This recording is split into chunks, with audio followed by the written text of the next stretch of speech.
It's a bed bug. I'm not sure exactly where I came across it. So if you happen to be falling asleep, the bug is going to bite you. I can throw really well.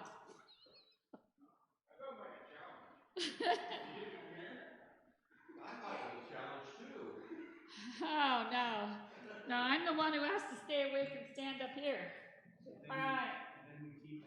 Page 24. Activation is based on the size of the disaster. And remember when we talked about on page 24 of your manual? Okay. How we talked about the different levels of jurisdictional authority. Well, this is on the church side. Okay, so how many individuals are in a family unit?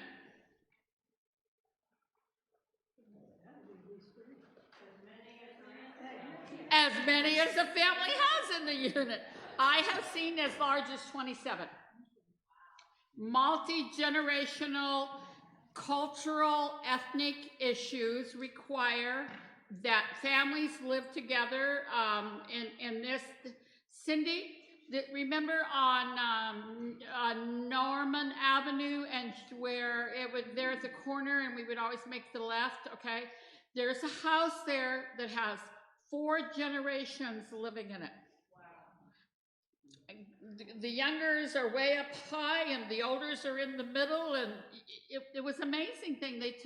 It was a cultural thing. So, local, who are local? What would you determine local?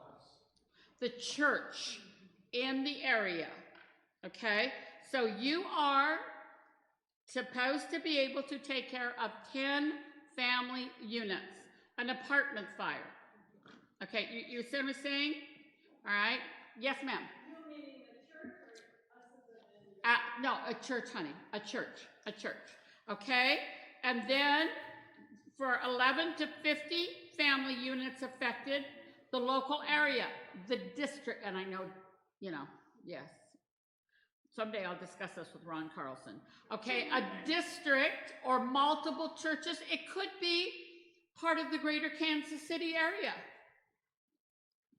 That might be because 50 family units is tipping that scale. So it might take all of the churches in the greater Kansas City area to manage this. Does that make sense? So your coordinators from Kansas, Nebraska, Iowa, Missouri, and Central States would have to have a discussion as to what. Now, the interesting thing is that you need to be aware of is that on the government side, they want to talk to one person. They want, and that makes sense, because if you're trying to talk to too many people, you're going to miss something. It's like, I missed having these manuals printed. I apologize for that, okay? I didn't even think, in my mind, they would be there. I don't know who was supposed to do it, but it's going to go on my list. We used to call it a point of contact. Yes, a point of contact. I'm the point of contact in the state of Colorado. In Wyoming and soon San Juan County. I'm going to go meet with those guys down there. So, you need to determine with the conference coordinators who that point of contact, and some of this work should be done beforehand. And it can be done by Zoom committee. I don't like traveling in Kansas City. You have too many exchanges. Okay? Then you have the union conference at 51 to 100 family units. That's when Elder Tyrone would come in, or he would ask me to come in and to assist you. I will not come in and take over. I will assist you. I will say, have you thought about what are we doing about? What do you think is going to happen next? Does that make sense? We do not do what the American Red Cross does, step aside nationals here. And I've actually heard them tell local people, you can go home now, nationals here. No, we don't operate that way. Okay, then national is. Kathy, are you assisting Tyrone then from the military level? Beg your pardon? From the Yes. You, Tyrone's assistant? Yes, ma'am. Yes, ma'am. Okay. I am the coordinator for community services at Mid-America. I get to add that to my resume. Okay? So then we have the national now. The advantage of the union and the national levels is there are grants available. Not at the union so much, but particularly at the national level, NAD, North American Division. There are grants, there are grant forms, and I have copies of those. I sit on the committee that reviews those. So yes, and those grants can start, usually they max out at $10,000, but if there is special needs, it goes before the ACS board and it can go up as high as $20,000. That's a lot of money. It goes a long ways, okay? Page 25, next slide. Who or what is affected? The infrastructure. What is infrastructure?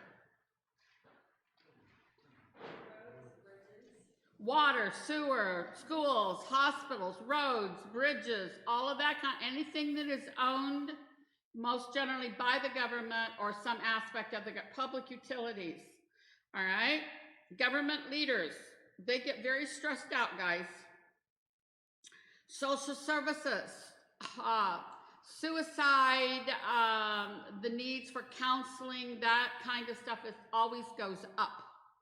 All right, educational facilities or institutions, elementary schools, colleges, private schools, businesses.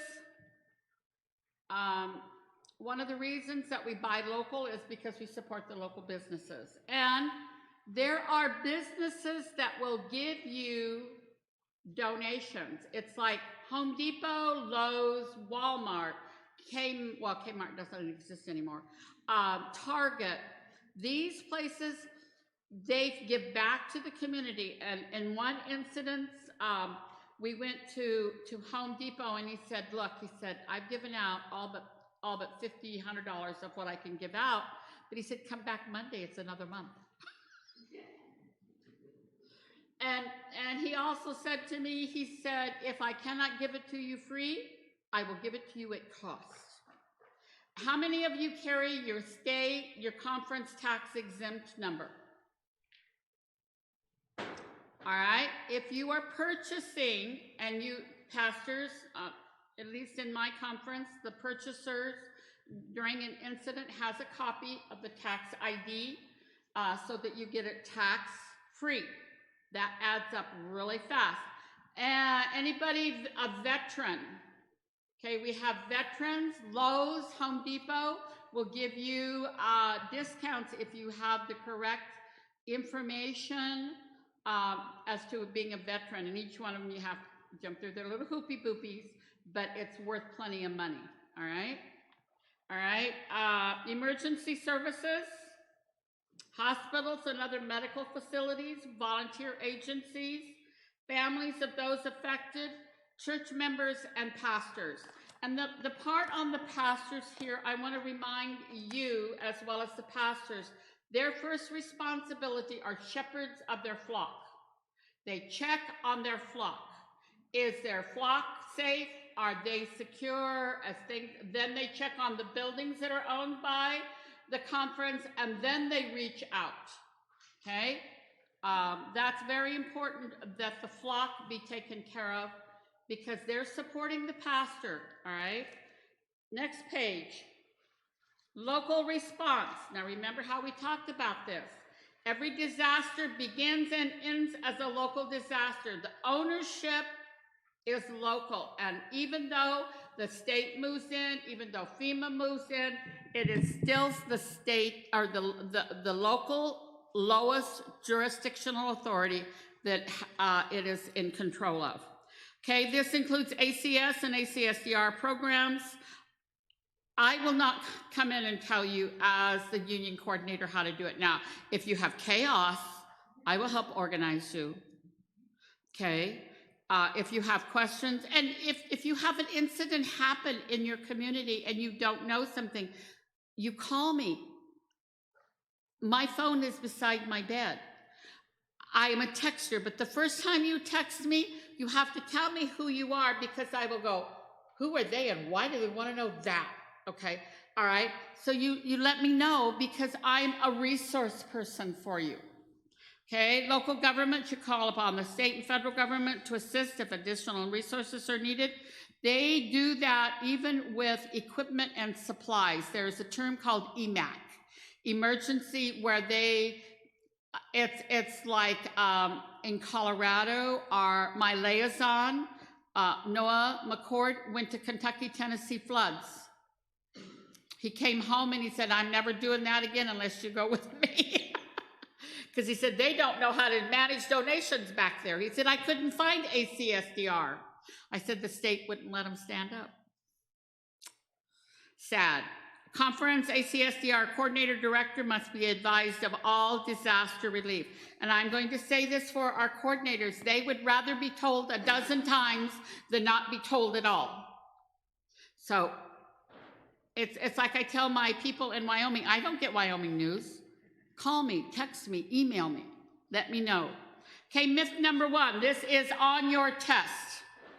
Volunteer agencies should be able to address all the needs of the disaster survivors following a disaster. Now remember, the statement is completely true or completely false. And this statement is false. Government agencies should be able to address all the needs of disaster survivors following a disaster. It should all. No, nobody can take care of all. All right, it is a combined effort. In realities, page 26. In reality, voluntary agencies working alone cannot be expected to meet the wide array of human needs that arise after a disaster. But when they coordinate with their emergency management partners at the local, state, and federal government, local businesses, and other general public, there is a much greater chance of success. So, are you ready to coordinate, collaborate, communicate with those in your community? That's why you need to become a part of the VOAD or COAD, all right? You need to select someone to attend those meetings. Charles is already doing it on the Missouri side. Is it happening on the Nebraska side?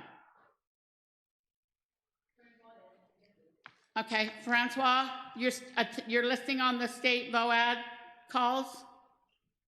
Okay, most of them are Zoomed. Right now we're doing a lot of Zoomy things, which I really appreciate because you don't waste time driving. And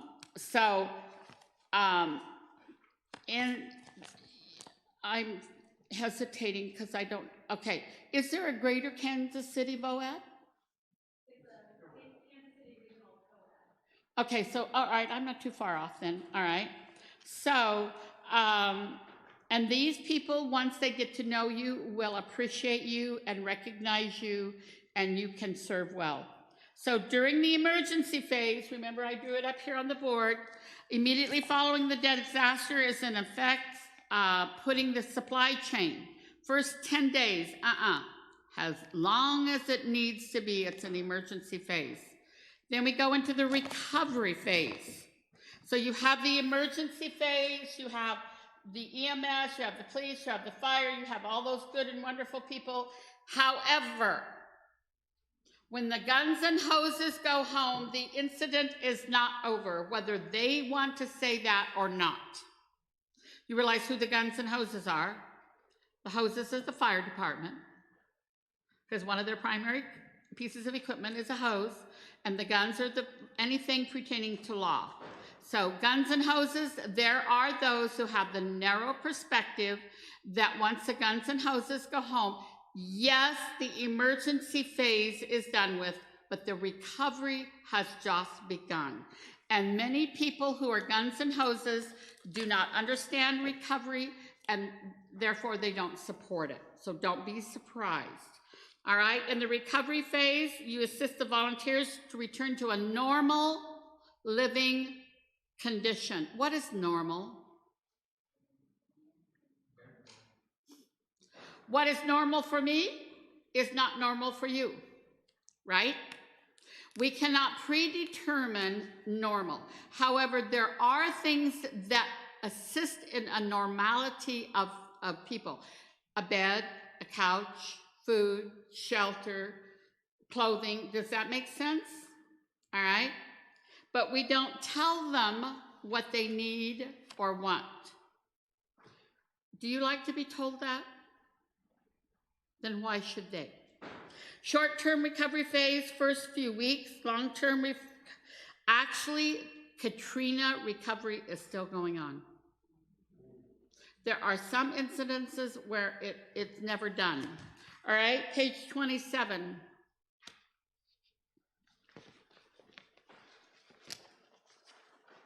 I guess I just talked my way through all of that. All right, chapter 2, yes?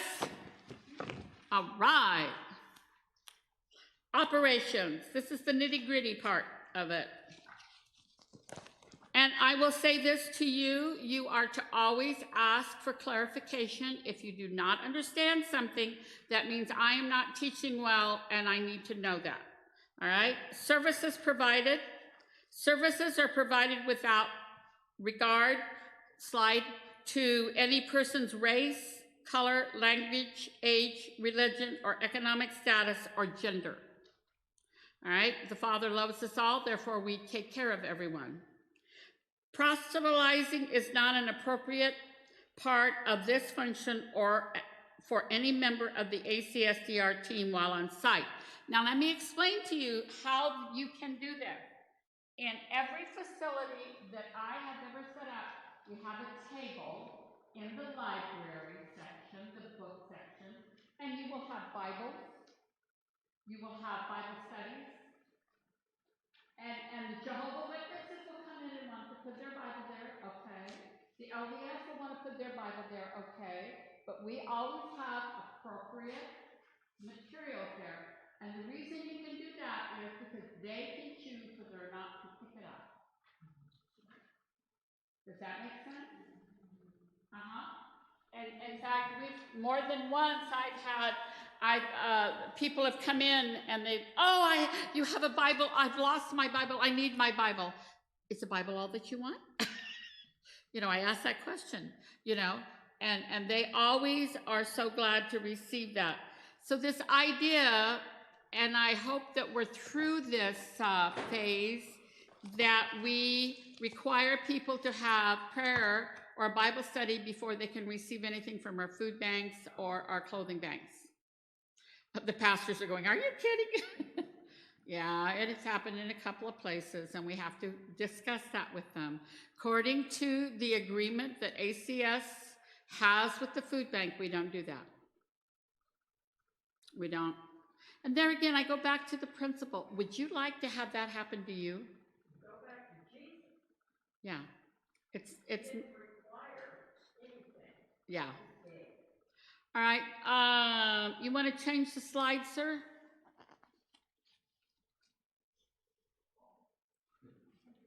Okay, again.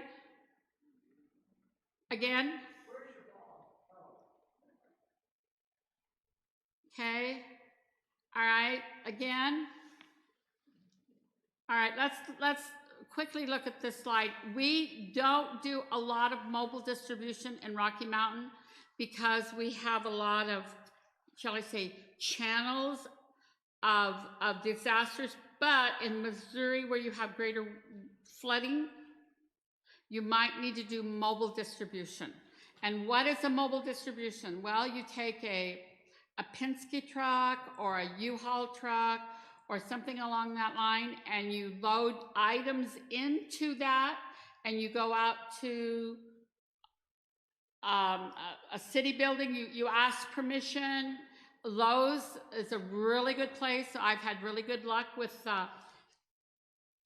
it was Lowe's down in Louisiana when I was learning to do mobile distribution, and you hand out items to the clients in that area. And you use a registration form, and you verify that they were part of the incident, and that is through a FEMA number or a Red Cross number, or you can get from the jurisdictional authority or the Red Cross sometimes, just a list of the addresses. Just give me the addresses. I don't want names. Don't give me names. And then you can check that off because the intent of the donor must be followed. All right. Next slide. Okay, wait. Collection centers gather and sort goods. Warehouses store and distribute goods, open 72 to 96 hours after the event. Now, one of the secrets of success for you is that when you're sitting in a VOAD meeting, you never say, oh, we'll open a warehouse. No, because what it costs to open that warehouse is astronomical. And what it costs to get rid of the items in that warehouse is astronomical. It is very difficult. There are techniques that I have learned, that others have learned, that it's called staging, and we'll talk about that in a little bit. But you almost warehouse. In other words, you don't inventory. We are working inventorying. In other words, you count the boxes. And there is a web-based inventory system that is being developed and will be ready by the end of this year that will be used by all conferences across North American Division. It's a very interesting system. Do you know that there are 99 different sizes of men's pants? I forgot to count how many different sizes of women's bras. I need to go back and look at that. The reason I know this is because I chair the committee that deals with this, and we are right on the edge of having this web-based. We actually the division got a grant from UPS for $30,000 to buy this system, and then we had to populate it so it fit our needs. Because when you look at Walmart, they get things in differently than we do when we're doing a collection distribution site. All right. Storefront is the best way to do it. It says begin 72 hours after an incident. Well, that depends on how well organized you are. In Rocky Mountain, we have 16 or 18-foot cargo trailers that are full of equipment to set up a distribution collection center. We can, the state, we got really lucky. Someone actually read our MOU this time around, and they bought for us 30 Z-Racks. And they bought for us, these laundry carts, these, that you see in laundries, okay? They bought us 5 of those. They bought us 30 tables. I had to buy another trailer. But we have the equipment, and we use cargo trailers with a bumper hitch so that anybody with a trailer, a right-size pickup who has my permission can hook onto those things and move them. And how I do this is they all have hitch locks, and the key is stored in a key box, and I know the code. And so not just anybody can pull up there, and they are stored in a secured area. So that's how we do, how we can begin and set up so quickly is by having these trailers predisposed, pre-positioned, pre-equipped. Now remember, the first trailer that I bought was in 1996. I've been at it a few years. That trailer is going to be decommissioned and sold so that we can buy a better trailer. Now that we know what we're doing, we need a better trailer, okay?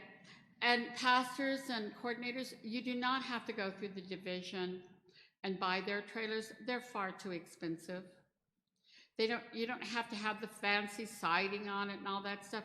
Go to a dealership in your local community that sells a trailer that is a car hauler, because then the floor of it can bear the weight. Does that make sense? All right. Fifth wheels are too difficult for many people to pull. I will not pull a fifth wheel, but I will pull a bumper trailer. So, all right. Okay, next slide.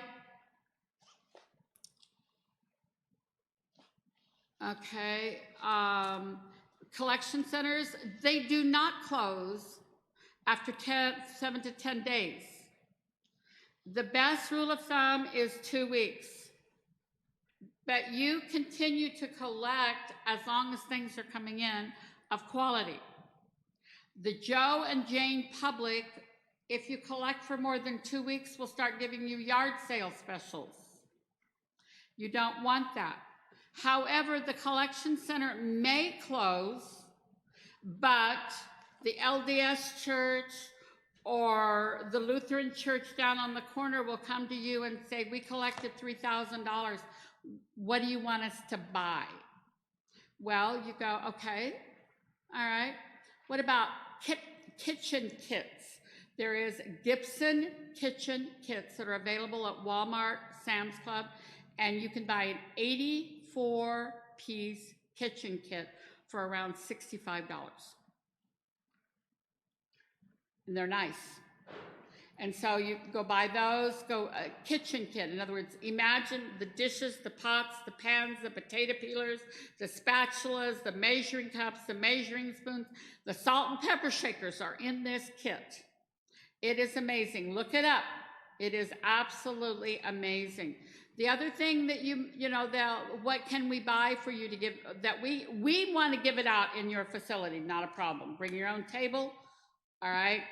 We've learned that if a lot of people are in the hotel, a crock pot or an electric skillet. You can do a lot of things in a crock pot and an electric skillet, all right? Most hotel rooms have a little refrigerator. You can feed a family with a crock pot. A toaster and a crock pot or an electric skillet can go a long ways in dealing with that. All right, next. Warehouses may close after 3 to 6 months or transition into recovery needs. All of those dates, all of those timelines need to be taken out of the next manual because there is no magic timeline. It depends on the incident. Next. Distribution centers close after survivors no longer need agencies, 4 to 6 weeks. Ha! You've just lost everything and you're going to get your life together in 6 weeks? No. 6 months sometimes. And then when you do close the distribution center, you do not close the distribution center. Notice the terminology. You transition to local agencies. To transition sounds so much better than to just close. All right, next. Next. Next. I got ahead of myself. Okay, Sabbath operation on page 32. Sabbath operations. The slides are not corresponding right now, so we're going to work on this. Sabbath. Jesus went about doing good on Sabbath. Acts 10:38. That means we are open on the Sabbath. It is lawful to do well on the Sabbath day. Matthew 12:12. Yes. What is to do well? How do you define to do well? Has it not already been defined for us in Isaiah? All right. The Sabbath was dedicated to rest and religious worship. All secular employment was to be suspended, but works of mercy and benevolence were in accordance with the purpose of the Lord, to relieve the afflicted, to comfort the sorrowing, a labor of love that does honor on God's holy day. All right. Sabbath operations. The necessity of life must be attended to. The sick must be cared for. The wants of the needy must be supplied. He will not be held guiltless who neglects to relieve suffering on the Sabbath. Isn't that interesting? Read that every day for about 5 weeks and tell me what it means. God's holy rest day was made for man, and the acts of mercy are in perfect harmony with its intent. God does not desire his creatures to suffer an hour's pain that may be relieved upon the Sabbath or any other day. Okay, I am going to leave you to read the last page there. Next page.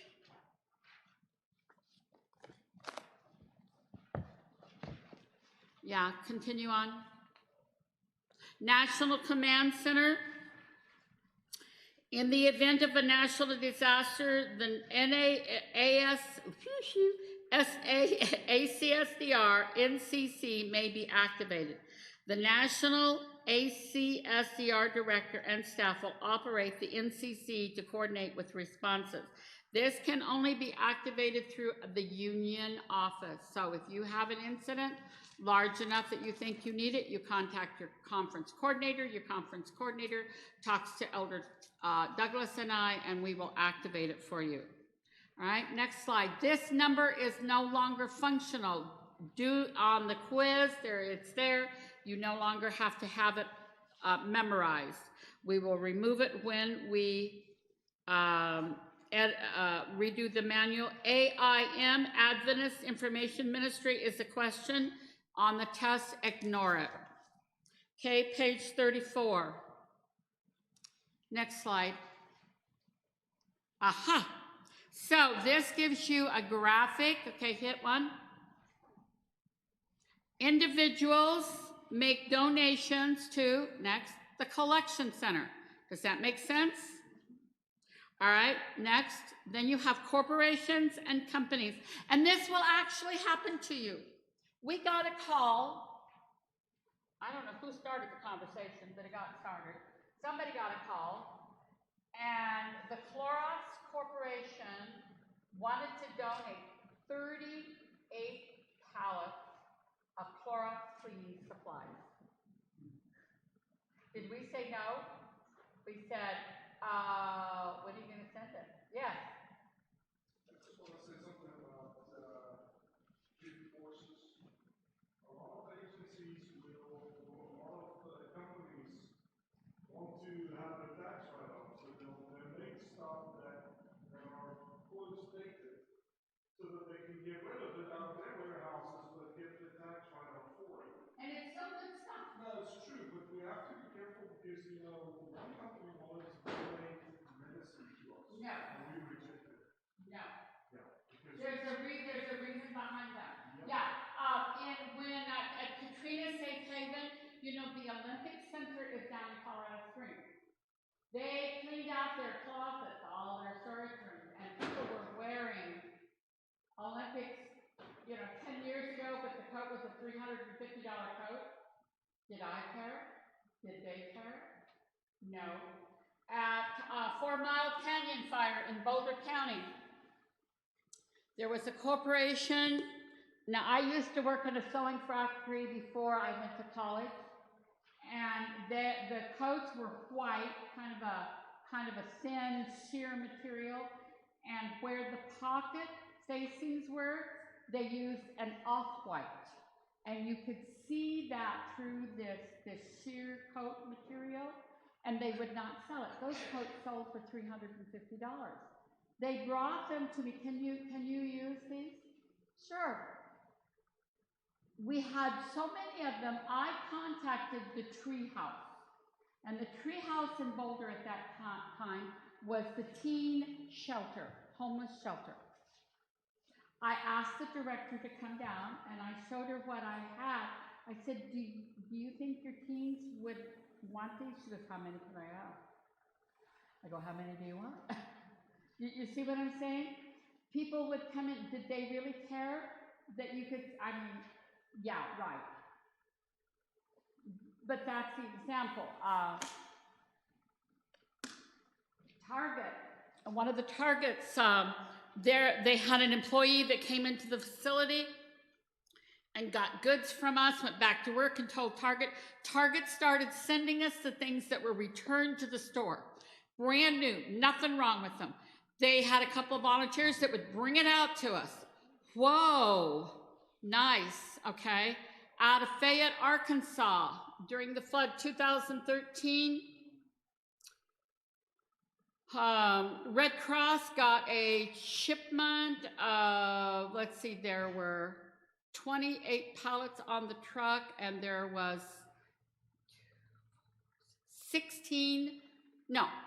there was 12 power washers per pallet. And those power washers were valued at $450. And they were 2-year-old models.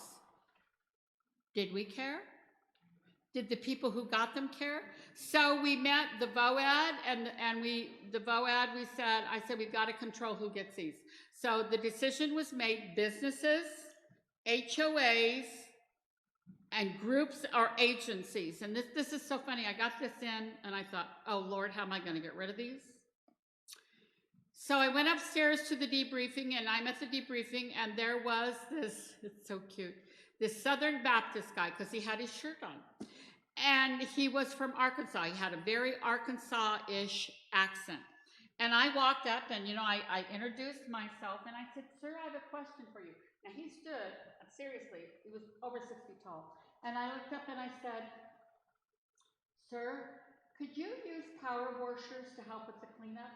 And he looked down at me and he goes, ma'am, you have power washers? And I said, yes, sir, I do. I said, come to my house and see what I've got. So I got in the golf cart, went around down below. He followed me down there, and I showed him the power washers, and he just stood there, dumbfounded. He goes, turns around to his wife, he goes, can you move your stuff? We loaded 2 right then and there into his pickup.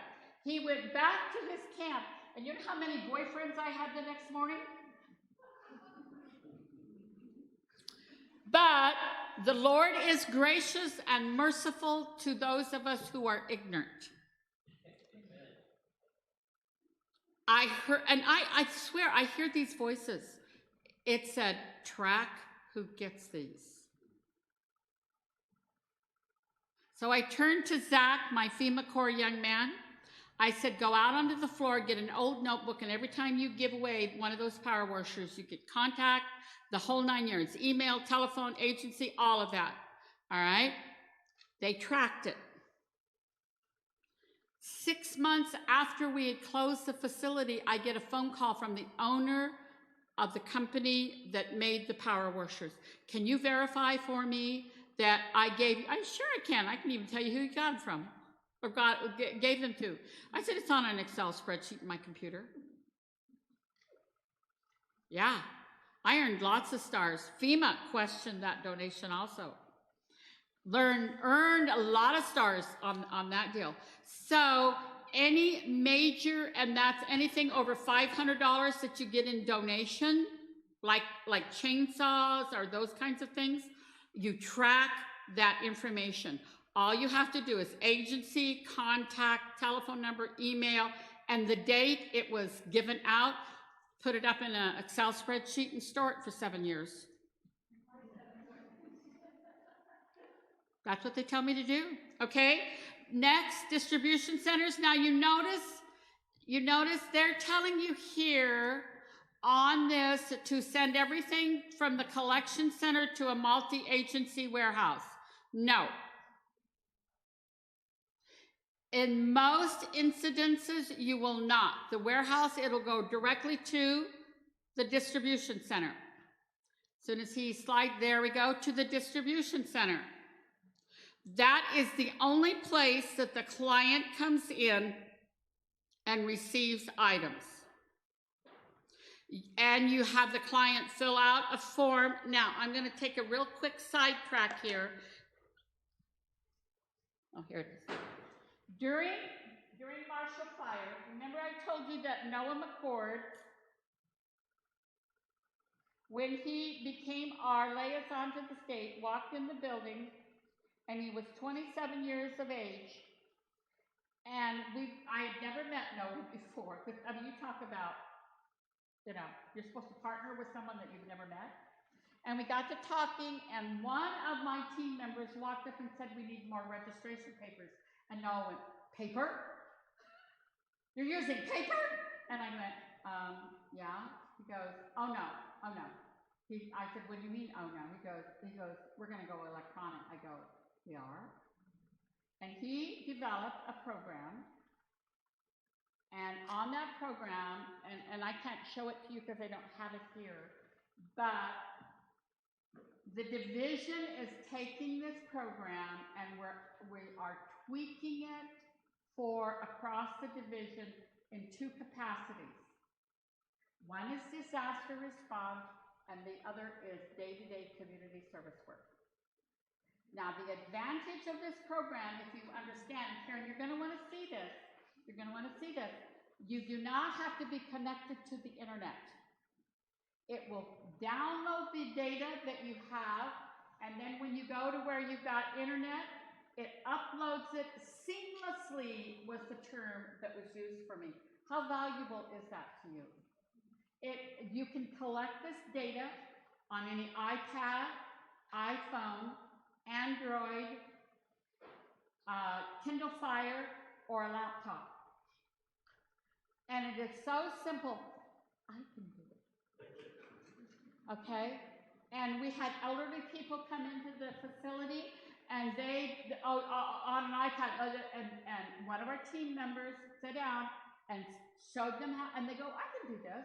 In other words, just go away, I can do this, and that's what happened. Not only that, but what the government, the FEMA people really liked, and I enjoyed, is I didn't have to do daily reports, because on here it tracked who was in the building. It's like families on site, total visits for the day, or total visits right then, total visits for the day, visits yesterday, individuals served, visits for the last 7 days, total number of families served, articles distributed, and the gift cards. And you can scan gift cards. So how soon would you say it would be available? Honey, When is that available? yes. When? Is it available now? No, but I promise it will be ready for us in the new year. Because we're right now working with harvesters and working on planning transition from their new system. And we should really be like thinking about this instead of moving over to harvester system. Let me talk to Pastor Daniel. Yeah, Pastor Daniel lives in Hammond, Louisiana, and he is a former IT person. He became a pastor, and now he does a lot of our IT work. And he said to me the other day when Derek and I were discussing this, he said, oh, this will be easy to deal with. So I'm going to ask him to give me a precursor so that people can look at it. So Carrie is a really critical team member on the data production and all this stuff, so it's great for Carrie. Okay, Carrie, email me, reminding me that I need to share that with you and I'll work on it. Okay? What is the program called? What's the name of it? Noah's program. No, it's not Noah's Ark. It's not Noah's Ark. It's Noah's program. We were laughing the other day because we didn't know how to, to clarify. So I just said, well, it's Noah's program. Noah's program. So we give it a more ACSVR name. Okay? All right. But I even met Noah. I didn't even know who Noah is. Noah is the nicest young man. NOAH. It's Noah like the, in fact, a Noah's Ark game came into the center, and we typed it and put it on his desk, and he took it and put it in his office to remind him of us. He said as if I didn't have reminders, but yes. But the advantage of this program is you could take it out to a mobile distribution, and you take it back and it collects all the important data. Question is, have you contacted FEMA or not? Now, in the day-to-day operations, we will extract from that the things that are not needed for day-to-day. And Karen, you may be on, this is a good idea. This may be a time when I'll ask that you be allowed to review to make sure we've hit everything. We don't have unnecessary minutia in it. Okay? All right, that's part of my job. Any questions about this flow? Yes, sir. I don't see from this description good answer on number 5. On what? Number 5 question Read it to me. that says the correct flow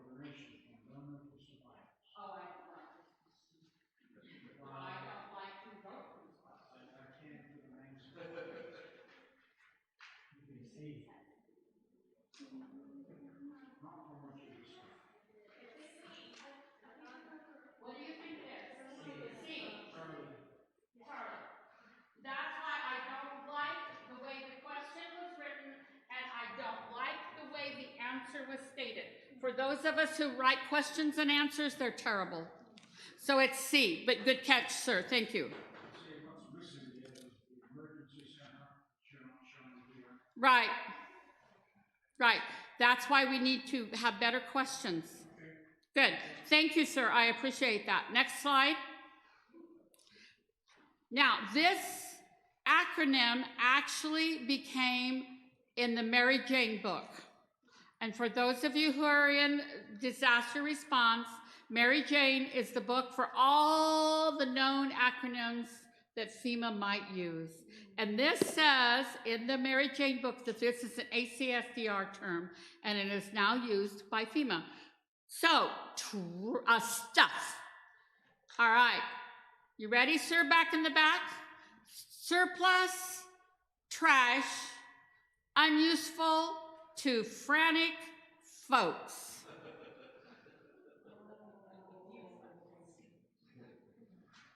I don't think I need to say much. It's the black bags.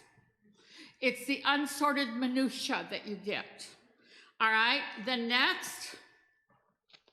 This is what happens when you have lots of trash. This just nauseates me. And next slide. You notice to the back of the slide, the white pickup.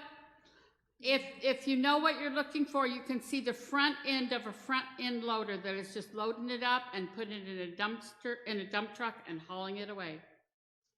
What is the problem with this stuff like this? Somebody accepted it. I would say that there might not have been someone to accept it, but what health-wise? Let me rephrase my question. Rats. It's dirty, it's gotten wet, and it's moldy, and it's mildewy. Next. Next slide. What do you think is going through that poor woman's mind? Why did I sign up? Yeah. Would you want to have to do that? The dignity. Her dignity is being destroyed. Next. Yes, you will receive things like this. Yes, I have seen that nightmare. I do not like that nightmare. Okay, next. Oh, he lost it. Okay, all right. Then we have goods. Gleaning out of donated stuff. Does that make sense? Yes, ma'am. Oh yeah. Now I'm going to use my precious grandson, my precious Trevor, for this illustration. Trevor was at this point in time about 14, 15, the absent-minded teenage boy. That's the best way to describe him. Mom says, Trevor, go get the trash. So he brings it, he ties it up, and sets it by the door.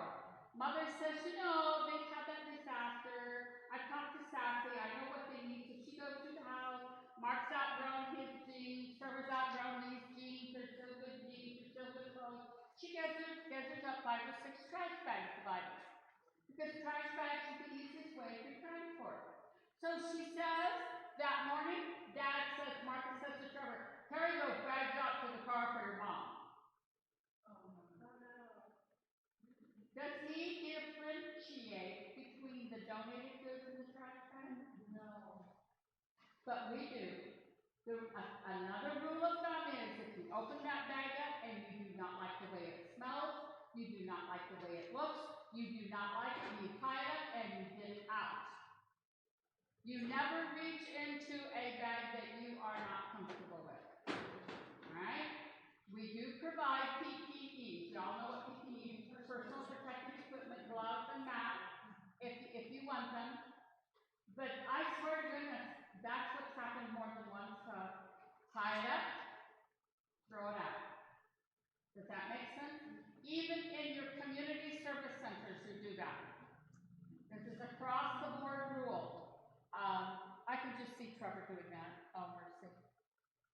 He is now an auto mechanic and very, very good at it. When that boy grew up, he grew up well. All right? So we have gleaning. Does that make sense?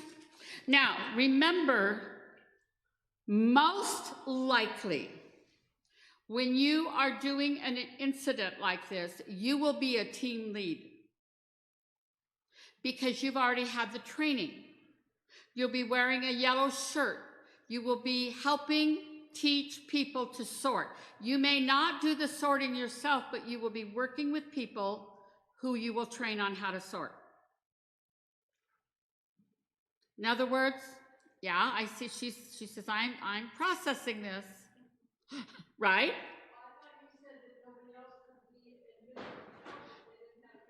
Well, no, we accept general volunteers. Leadership, I apologize for that confusion. Leadership has the badge. Hello, leaders. In training.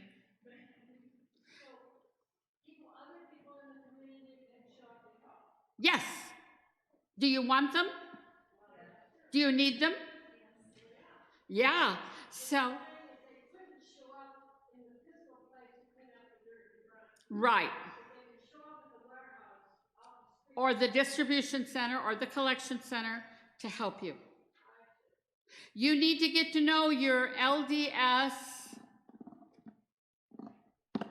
the LDS stake president, because he will tell you and he gives authority for the LDS volunteers to come in. You can request the elders and the sisters to come in. They are great workers. You will have Boy Scouts, Girls, and Pathfinders. Oh my word. You know what the problem is with Pathfinders? They have too much energy. Or like if there's a big disaster around here, we might spin up the VRC, a volunteer reception center. Uh-huh. And somebody from ACS says, I have open spots for 20 volunteers. And right. When they come in, they go, here's what we have, what are your skill sets, what you're comfortable with. All right, go to this location. Somebody from ACS will receive you. You're going to do donation to sorting this. It's like, and what is so wonderful about this, and I have seen this happen time and time again, people from the community will come in and they'll start working with you. And they'll go, can I come back tomorrow? Sure. Can I come back Wednesday? Sure. I've only got 3 hours this week. What day do you need me? And you develop a rapport and a relationship with them.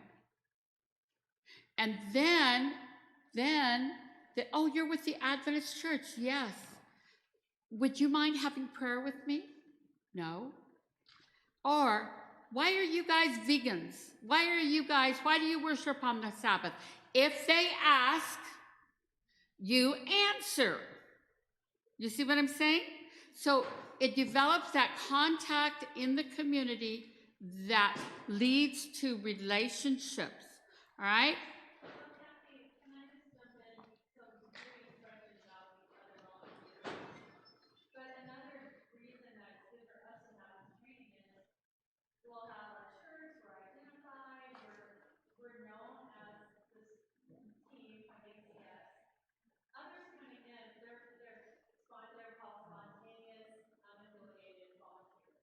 Uh-huh. So they're coming in and helping, but people when they need to ask a question or they want to know what's going on, they'll look for the yellow shirts.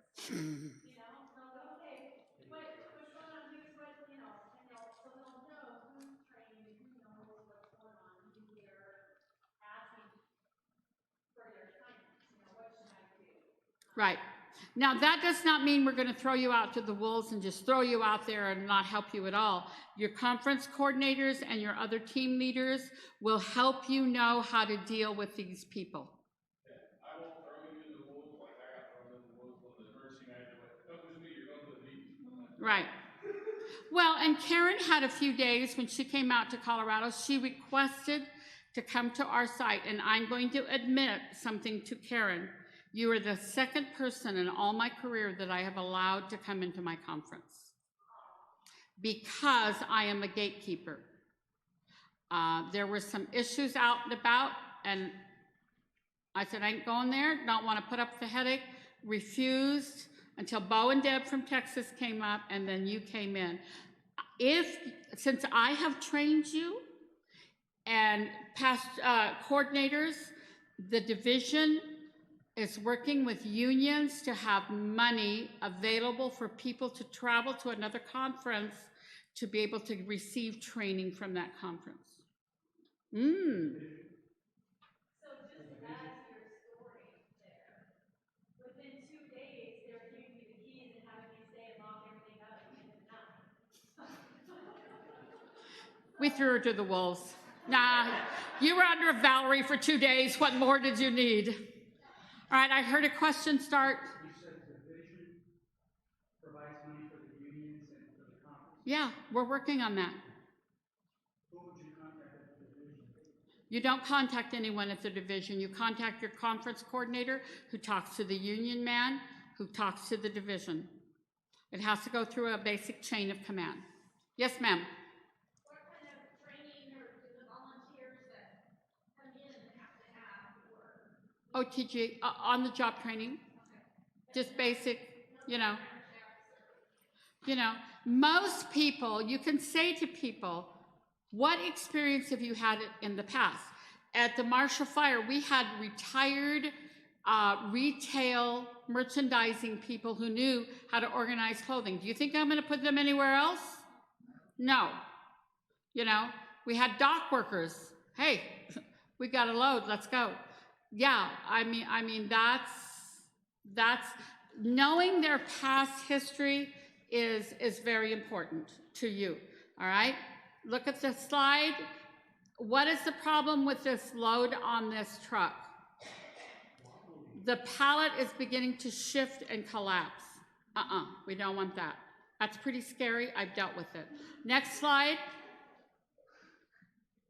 Collecting and sorting. Know what to collect.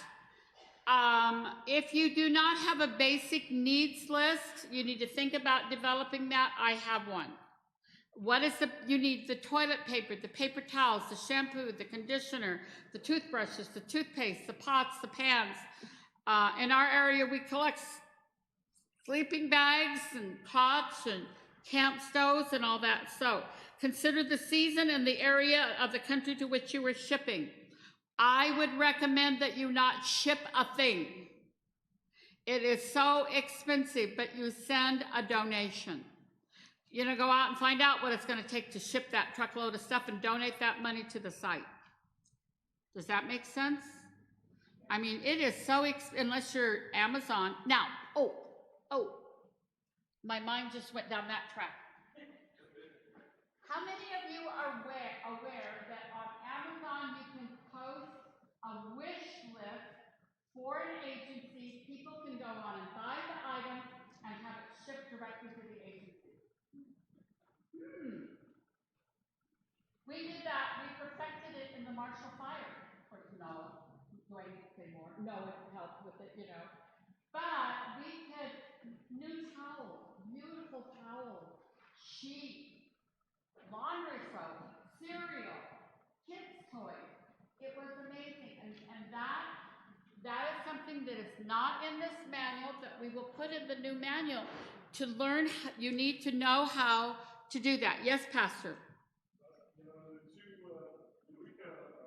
Eureka started with 2 tornadoes, one in 2016, one in 2018, and we had set up our distribution center. And the guy came in with just a pair of socks. That's what he wanted. He had no socks to wear. So it was so weird. We couldn't help him, but all he needed was just one pair of socks. And then the other thing is, we from the very start decided we did not want to take any clothing. Because when you deal with clothing, tornadoes, the houses were not totally destroyed, they were damaged, so people had heat. But, clothing can become a massive disaster. It is a second disaster. It is. It really, really is. And especially when you give somebody a good card, Yes. they'll buy at Walmart what they need. Well, one of my favorite things to do at the Marshall Fire, in fact, if any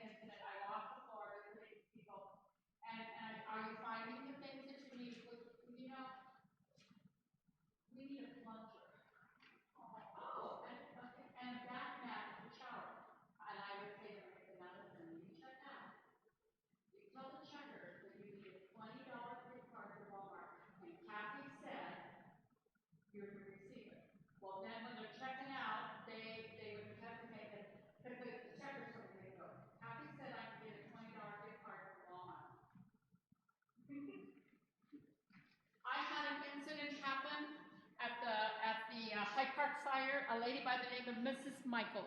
Her husband was a wildland firefighter. He's fighting over here on this ridge, and his home is burning on this ridge. And those guys kept right on fighting, protecting other houses. She was a gypsy artist, is the best way to describe it. The big flowing skirts and wild colored blouses, beautiful, beautiful woman. One day she came in and I go, Mrs. Michaels, how are you doing? Well, we're doing fine. And I said, what are you looking for? She goes, I need a dish strainer. I go, we don't have any. And I had some Walmart gift cards in my pocket and I handed it to her and she goes, no. And my first thought was, oh my gosh, I've offended her. She goes, I don't want to go there. They don't love us like you love us.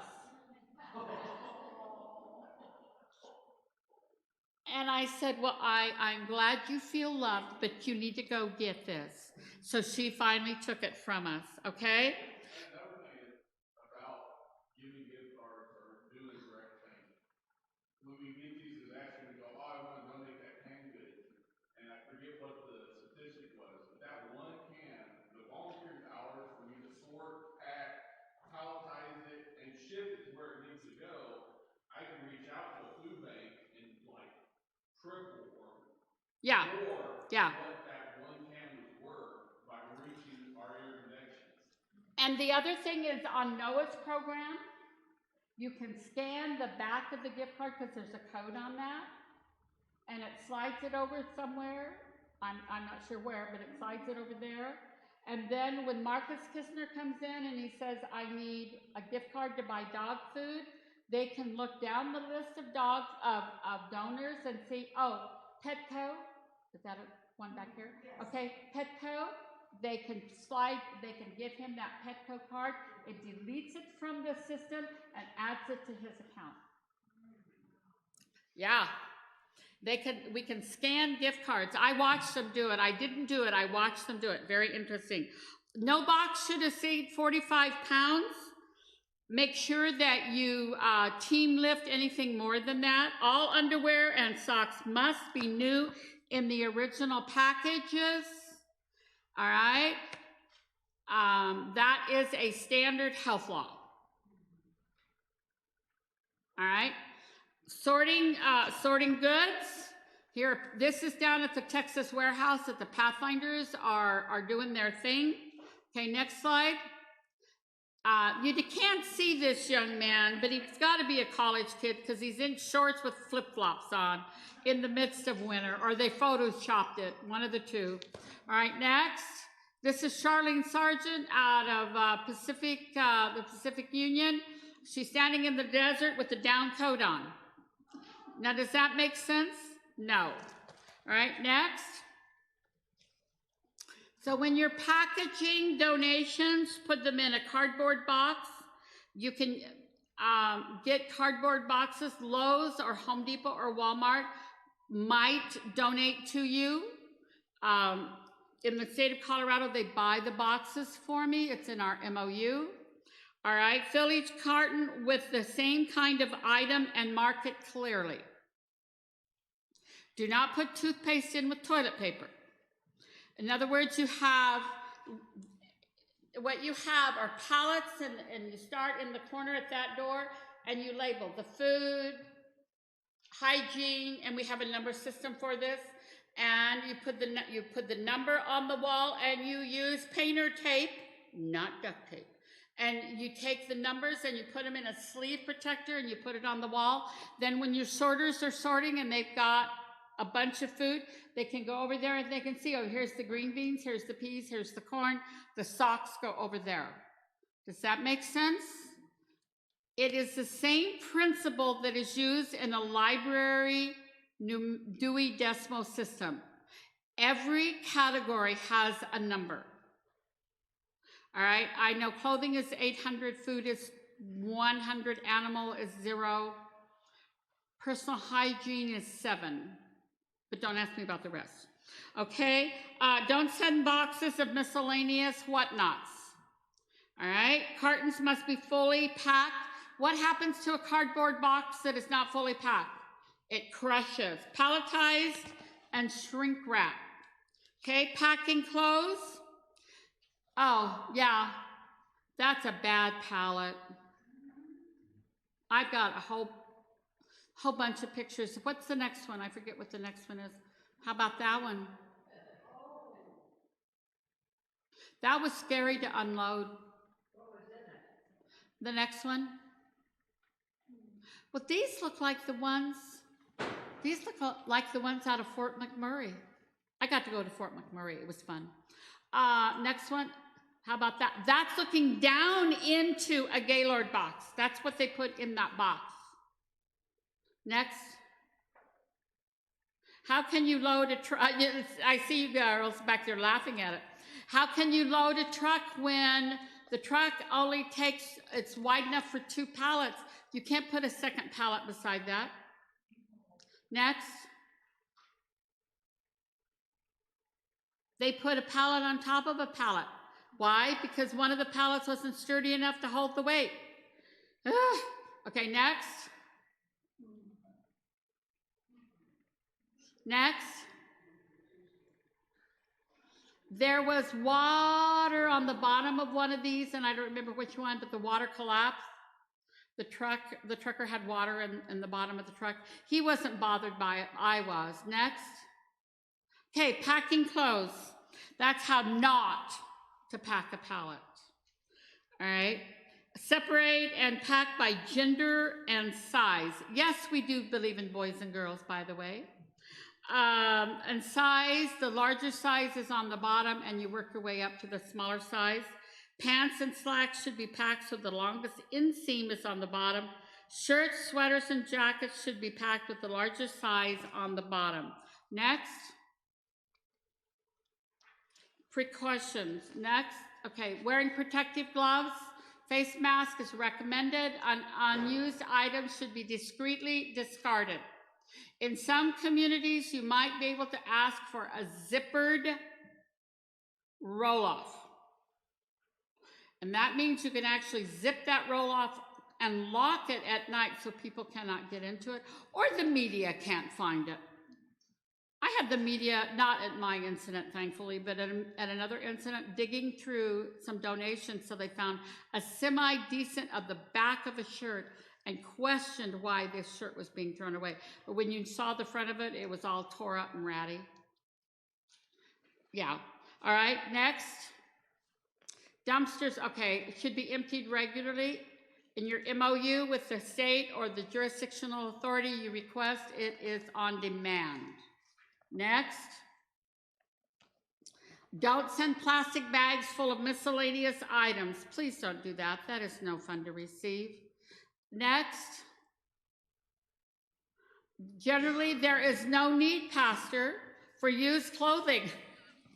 But I swear, used clothing, children's stuffed animals, play hinky-dinky at night and multiply on their own.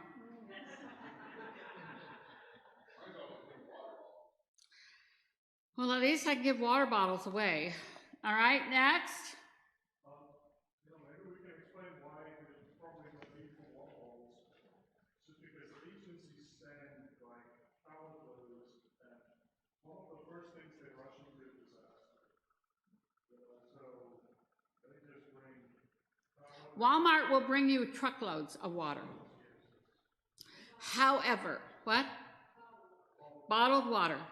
However, I would recommend, if you can avoid it, do not accept canned water from a brewery.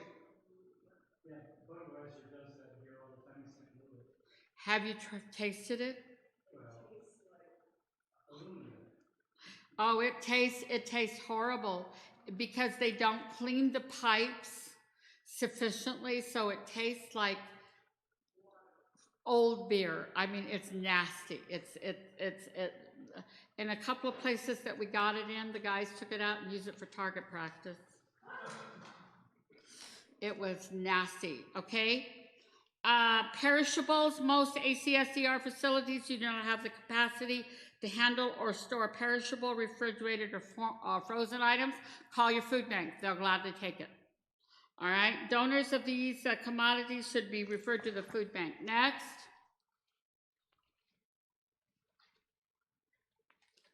What in the world? Oh, that's one of my thoughts. All right. When, not in this manual, that's why I'm going a little, okay, when you think about it, and I learned this during Katrina Safe Haven, you have the 5 o'clock news. Adele Arakawa, the main news person in the Denver metro area, called and said, "Hi, I'm Adele Arakawa," and my heart seized. I'm serious. I went, "What does she want?" You know, and she says, "We understand you're the lady that knows what donations are needed." I went, "Yeah, okay." So I gave her a list. I gave her a list of 6 or 7 items. They published it across the bottom of the screen. They talked about it. Mom comes home, hears the news, 6 o'clock, says to honey, we need to go to the store and purchase these things, right? Okay. Next morning, honey or wife goes to the store, 8 o'clock.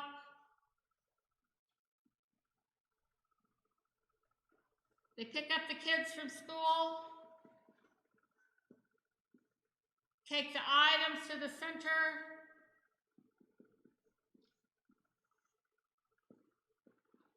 Do you want to ask for the same item again? No. So it's a 24-hour cycle that you need to think. Every 24 hours, you need to come up with 5 new items. And it can be, you learn to break your list down. We don't have children's underwear. You never have enough children's underwear.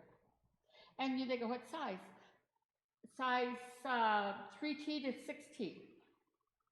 There's a dozen kids out there that could wear that. You see what I'm saying? That's what this slide says. Be aware of the time span of your donations. And the other thing that you need to be aware of, and I'm going to draw a circle inside of a circle, all right? Grandma Finke, 90 years old, pays all her bills with her money, and she has $30 left over. Now, from the bills. And she goes, I got a tithe. So she gives $10 in tithe because she knows an offering, because she knows the church school needs some money, so she gives tithe and offering, $10. That's good. All right. All right. Now she has $20. And she loves animals. She always was an animal person. So she gives $10 to the animal shelter. So now she has $10 left. And she heard on the news that the homeless shelter needed some money, so she sends $10 to them. Pretty good grandma, huh? I mean, this is actually what my grandma did. All right? A disaster happens. Oh my word, those people lost everything. And where does her donations go? To the disaster. Now, thankfully, she gave me the money. She goes, I don't know what to do with this. You take it. And I go, thanks, Grandma. I'll take it. I know what to do with it. What happens to the other agencies that she was donating to? They struggle.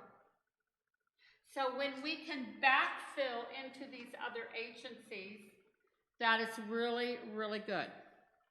And by backfill, we shipped out to Goodwill, Salvation Army, ARC,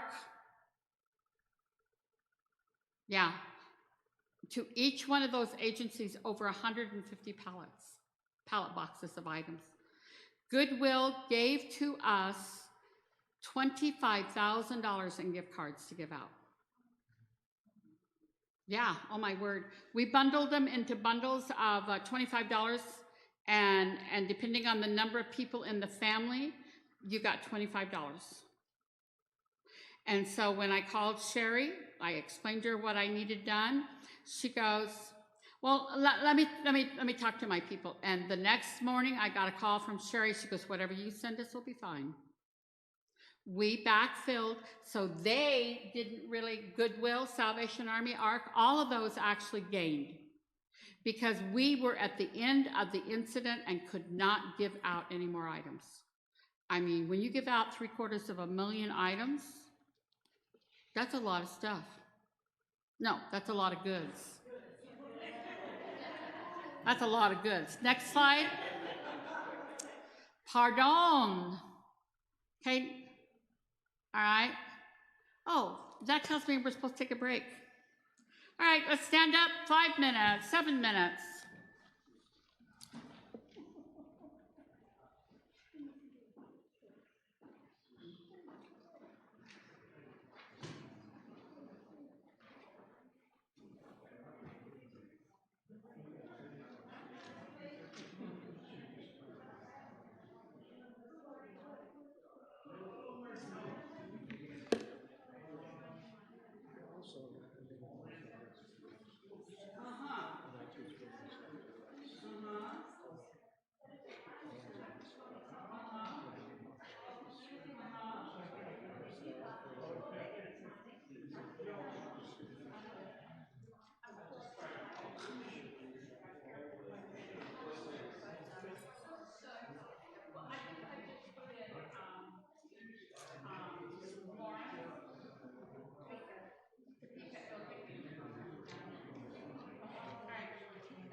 1 minute and counting.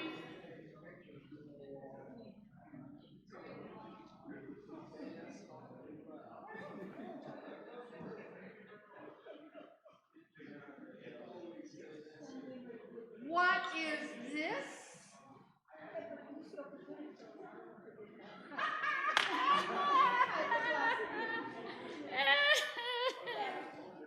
Oh no, I better not now. Oh, good.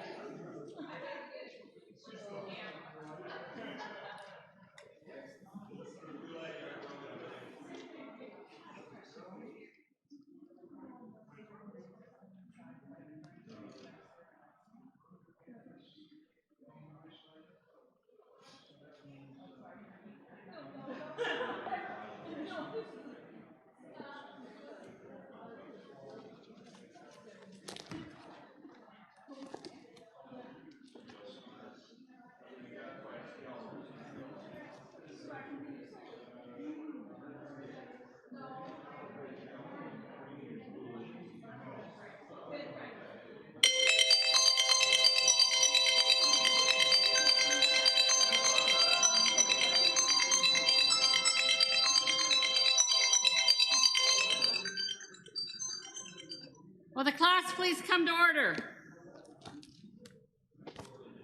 Next slide, please, sir.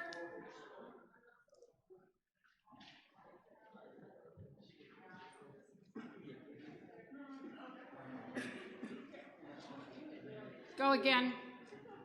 Go again. Go again. Huh.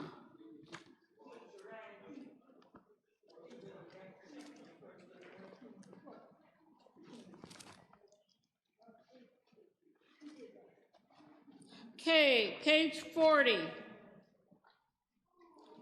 Okay. Community collection centers are facilities that are managed by ACS. It is here. There's another slide. It can be anywhere. Now, this is on your test. I do not agree with it, but it is on the test.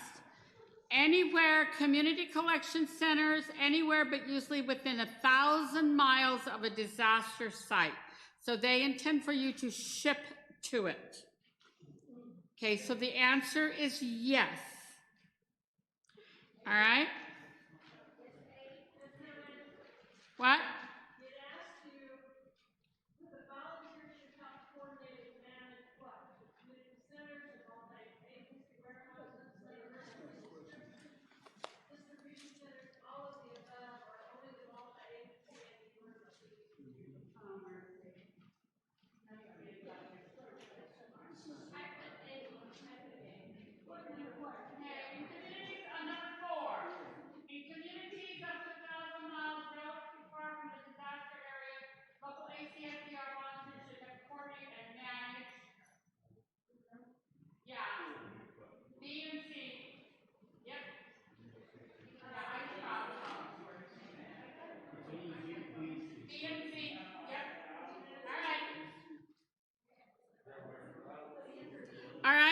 Volunteers receive, sort, and box donations, prepare them for shipping to a multi-agency warehouse or to a distribution site.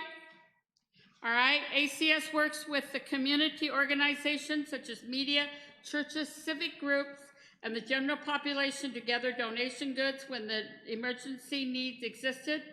Any interested person or group is invited to become involved. Okay, any questions about that?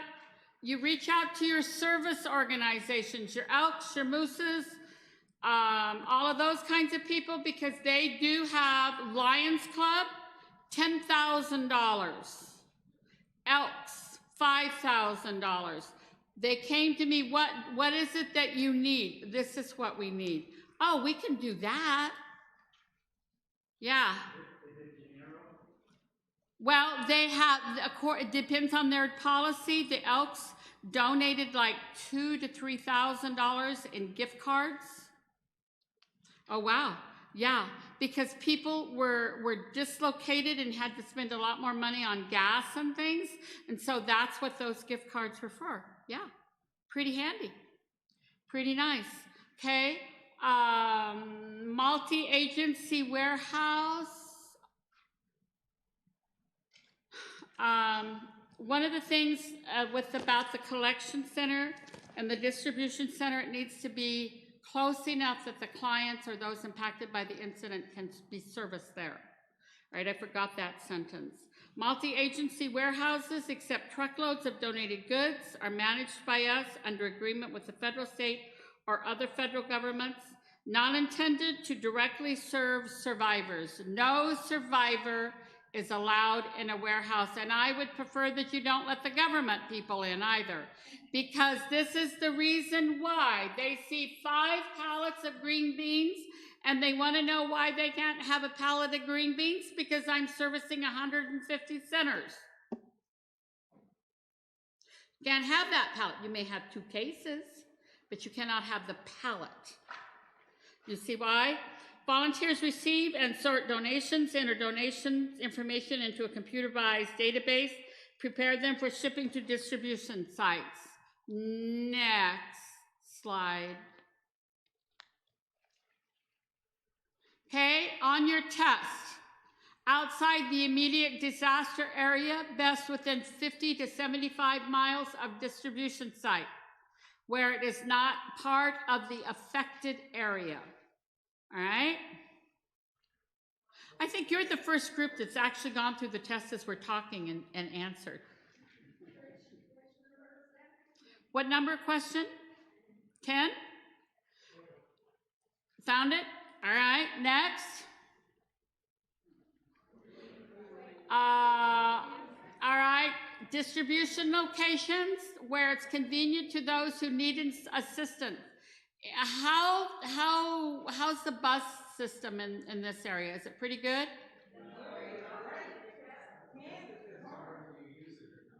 Oh, depends on, all right. Because it'll make a statement, something about near a bus stop or something like that. If available. In Western Colorado, do you think we have very many buses? All right. Often large church fellowship halls, school gymnasiums, civic centers, or community recreation facilities. Must have a large parking lot. Yes. All right, next. Possibly do not combine a distribution center and a shelter. Because then who has the keys and who controls what? Yeah. What is 10, honey? Emergency distribution centers are the mileage outside the event area. 50 to 70, a distribution center within the area, but not, okay, let me see a question. Let me see. Number 10, emergency distribution centers are, oh, yes, got it. C.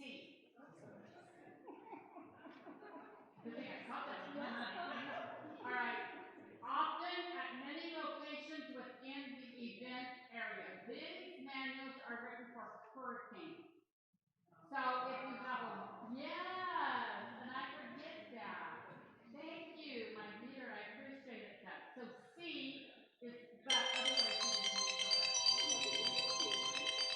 That's my timer, ignore it, I need to turn it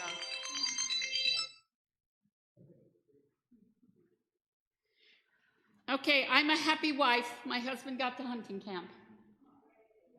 Got the hunting camp. He was going back up today. He sends me, how many of you know what an EPIRB is?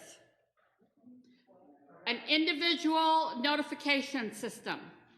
And it's about the size of a cell phone, a flip phone. And he carries it either on his belt or in his pocket. And he pushes one button and I get the same message. Still in the high country, doing fine. Well, that tells me he got back to camp. If I get it in the morning, that tells me he's leaving the tent. When I get it in the evening, that tells me he's come back to the tent. But also on that is the red button. If he should become injured or an emergency should happen, it notifies the local sheriff's office and it gives them the longitudinal and latitudinal position as to when that button was pushed. Yeah. No, my son and his friend, but he does it before me, and I bought it and gave it to him for Christmas for me. It's just like, okay, he's there. That's gone out of the back of my mind now. It's an EPIRB, individual emergency person notification system or something like that. Oh, there's different ones. I got mine at Cabela's. Just like you can Google like. Yeah, but there it's because he can be out of cell phone range. I mean, I won't hear his voice till Thursday. Okay, but this way I know he's safe. Yes, and I really like when the boys are up there with him because Dwayne Ziegler is a combat trained medic level 5 EMS. So something happens, I got a good guy up there with him. All right, we answered question 10. All right, on where convenient to those who need assistance, do not put it with an official shelter because Red Cross will attempt to run you over. And you may have to say, this is the line that you cross and this is the line that you do not cross. Become assertive, yes. The word is usurp authority. Oh, really? Yes, they will. You're absolutely right to use a biblical term. They will usurp authority because they think they are the authority. They're not. Yes, I hate to tell them that. This is text. There's only one or two Red Cross people that I ever really got along with, and one of them died and one of them transferred. Okay, see the truck there? This is how Texas does it. They have pre-sorted, pre-packaged, pre-sized items. That is, Deb and Bo are gonna change that. Next. That's the inside of it. Next.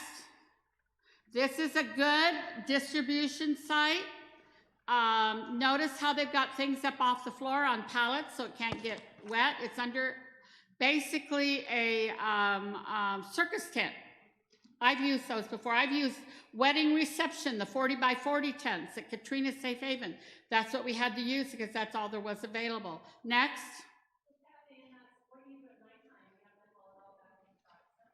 No, they just drop the sides and they have security present.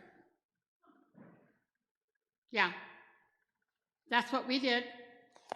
Yeah. And I can tell you that during disasters, the police officers in that area, they're not so nice. Because they know there's people coming from other areas to take advantage of the situation. So, it's good not to walk around these areas, and try and drive down these streets because they'll get a little upset at you. Yes. Okay, so what you do, how to avoid some of this, and I did this in Oregon and it worked really well. You get thieving, Smith and Wesson. Well, actually, I called the non-emergency police number, and I explained to the dispatch that I would like to have a police officer come by my building so I could talk to him. So this young police officer, they get younger every day.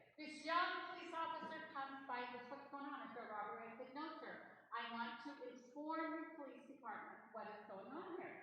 So we went in, we took a tour, I explained to him what was going on. He goes, this is amazing. And he said, this was an empty building. I go, yes, you're right. He goes, this is amazing. I'm telling the chief, the shift commanders will know. We will patrol this area better. All right, on the front door is my telephone number and my name. Call me in case of an emergency. I rotate out of Grants Pass, Oregon. I am home. My honey's up at hunting camp. My phone rings at 2:30 in the morning. I go, Grant Pass PD. Hello, this is Kathy. Your fire alarm is going off. Ma'am, I'm home in Colorado. I'm so sorry. No, that's okay. She goes, but how do we locate anyone? You know, the realtor that dealt with it her name was Helena or Helen. And I heard click, click, click, click, click. There are 3 Helens in Grant Pass. One is 78, nah, too old. One is 13, nah, too young. The other one was 38. Yep, that's the one. But by notifying the local authority, the police authority, inviting them in to see what you're doing, at the Marshall Fire, the police walked through our facility. I said, please come walk through our facility. They said, you ever have any trouble, you just call us. Because of the vultures, what I call vultures, all right? They were pleased and amazed and glad that we were helping their community recover. And they will protect, they were around our building at the Marshall Fire, the mall security people, they were always in and out of our building. They come in to see what we got in today. You know, so be proactive is what I am saying. Give them a business card. Yeah, reach out to them, but also something I picked up from my upper words. You, at that time, you're a disaster responder. You are not a disaster deterrent. Right. So wandering around, taking pictures. Yeah. You do not want to see. I've had Joe Sargent go, you made me get tense when I blend in with people. You know, you're there. Like I said, get to know your police if you're working there. Because I had one, we had a fax machine that occasionally dial 911. Right. He goes, hey, I know y'all handling, you got a bunch of shovels, but everything good? I'm not hearing no bubbles. Yeah. So, but be proactive, be polite. Because then if an incident happens, something happens, you have a fire in the building, they're going to know why you're in that building, and they're going to talk to the fire department. Those guys talk back and forth. Okay? That's one of the things that I have learned. Okay? Next slide. He's working on it. There. It takes an hour or so to unload a 22-foot truck with loaded, palletized, shrunk wrap, nice. If you've got a really good trained forklift operator, it takes less time than that. Next. Use ramps or docks. A dock is best. Next. Have hand carts or, now, I read this wrong, skate rollers. I was reading roller skates. And I'm going, why would you use roller skates? Clarification. All right. All right, next. Forklift operators must be safety certified by ACS, and they must be 21 years of age. That's the insurance issue. Oh, see, there we go. You guys are really cheating good today. Yes. What? When are they certified? They are certified at the facility with the forklift that has been rented. As long as the facility is open.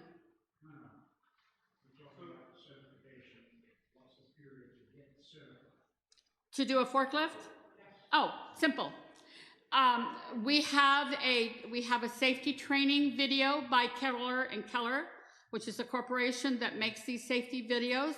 and then you go out to the forklift, and we have someone on the ground who is certified to do the training, and you lift up the pallets, and you move the pallets over here, and you set them down, and you lift them up, and you put them on this stack, and you drive through the little cones, and then that's part A, and then you work on the floor for a day, and then they certify you.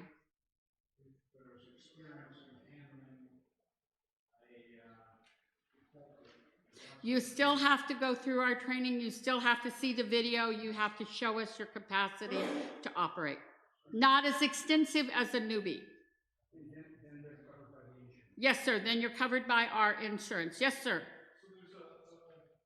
So there's a forklift operational in the facility. How old does the minimum age for anyone volunteering? Ah, that has been settled well. The question has been raised at how old can individuals be working in a warehouse if a forklift is being operated? No. I know. Oh, is it wrong? Yes. No.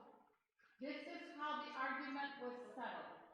I requested that Derek Lee write a letter to risk management, ask risk management to come back with a formal letter on letterhead that said people under the age of 18 may work in the warehouse or other facilities where a forklift is being operated in a safe zone. Does that make sense? In other words, suppose this building was a warehouse. The forklifts operate in the fellowship hall. Do we send someone under 18 to work in the fork? No. But we have full pallets here. Okay, guys, let's go. Go into the break room. Forklifts coming in. Forklift operator comes in. Moves all the pallets. Moves them down there. Everybody's in the break room. We call them out of the break room. We go back to work. Now, the question is partly true. In order to work in an area where there is a forklift, you must be 18, but you can have children under the age of 18 work in the safe area. That question is going to be eliminated and reworked. Ignore it.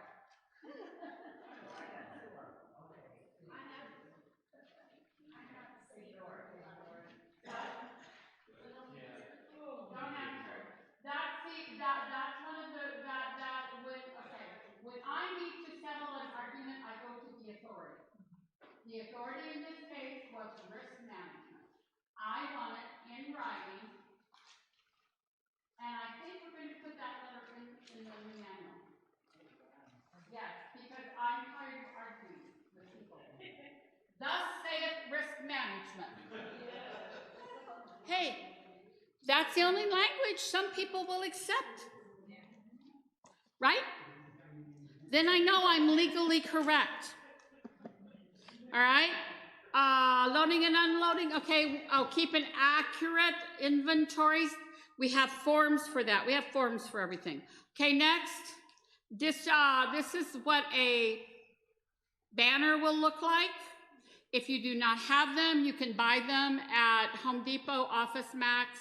You can download the logo off of the NAD website. Next. Next. And what is interesting is they are professional. They are nice. Okay, next. Volunteers. Okay, but before we get there, we're going to do something else. I kind of changed what I have going.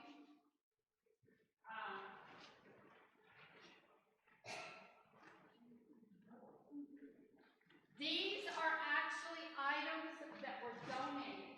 These are actually donations that have been received. Okay? What about something like this?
got about 600 of them in. Yeah, yeah. And the clients who got these, they came back in and said, those are amazing boots. One lady came in and she goes, oh, I can go back to trail running. And I go, you wear those trail running? Okay, honey, you're happy. That's all that matters to me. All right. How about something like this? Yeah, it's new. It's in good condition. All right.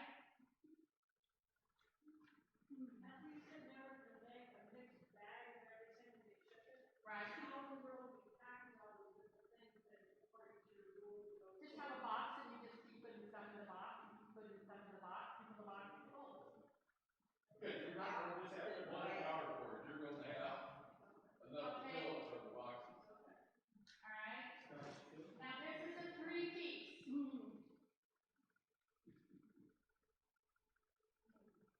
Made in the British Isles. Okay. I had to guard this because I had some people want to steal it. What do you think this is? It's Scottish. It's a woman's kilt. Absolutely beautiful. Okay? Yeah, absolutely beautiful. Okay? What about this?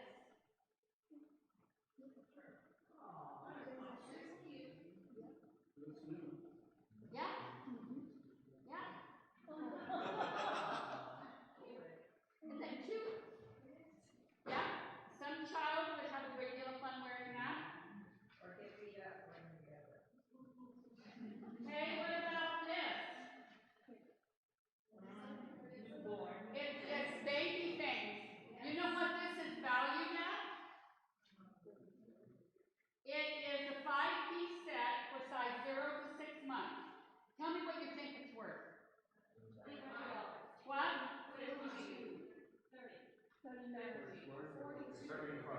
$40.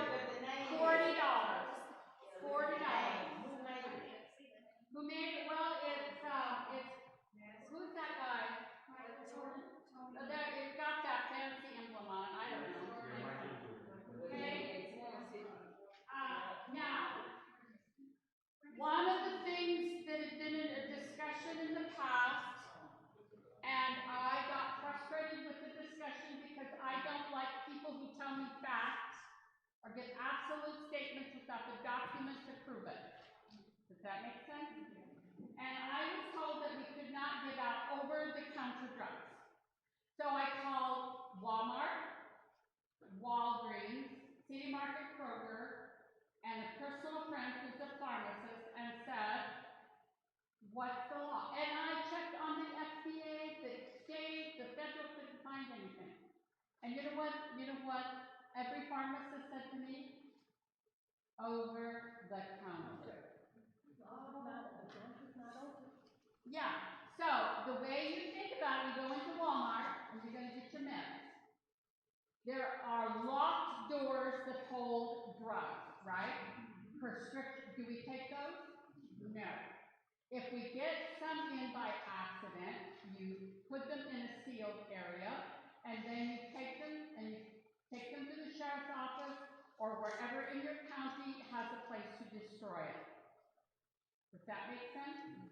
Now, a FEMA art story taught me this one.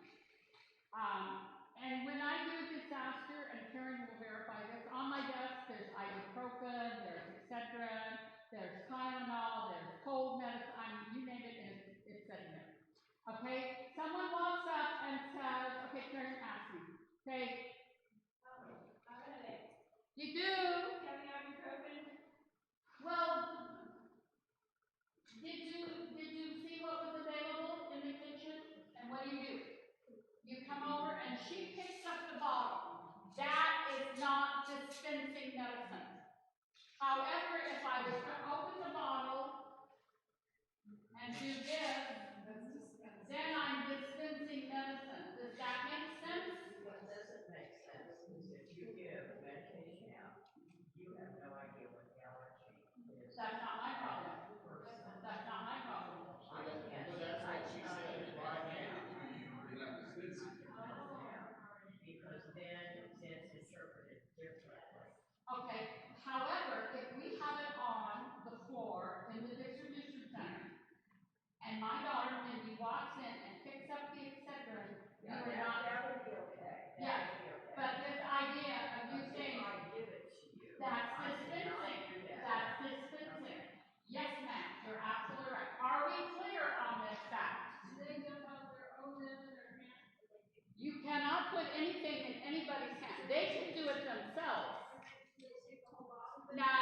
my crew.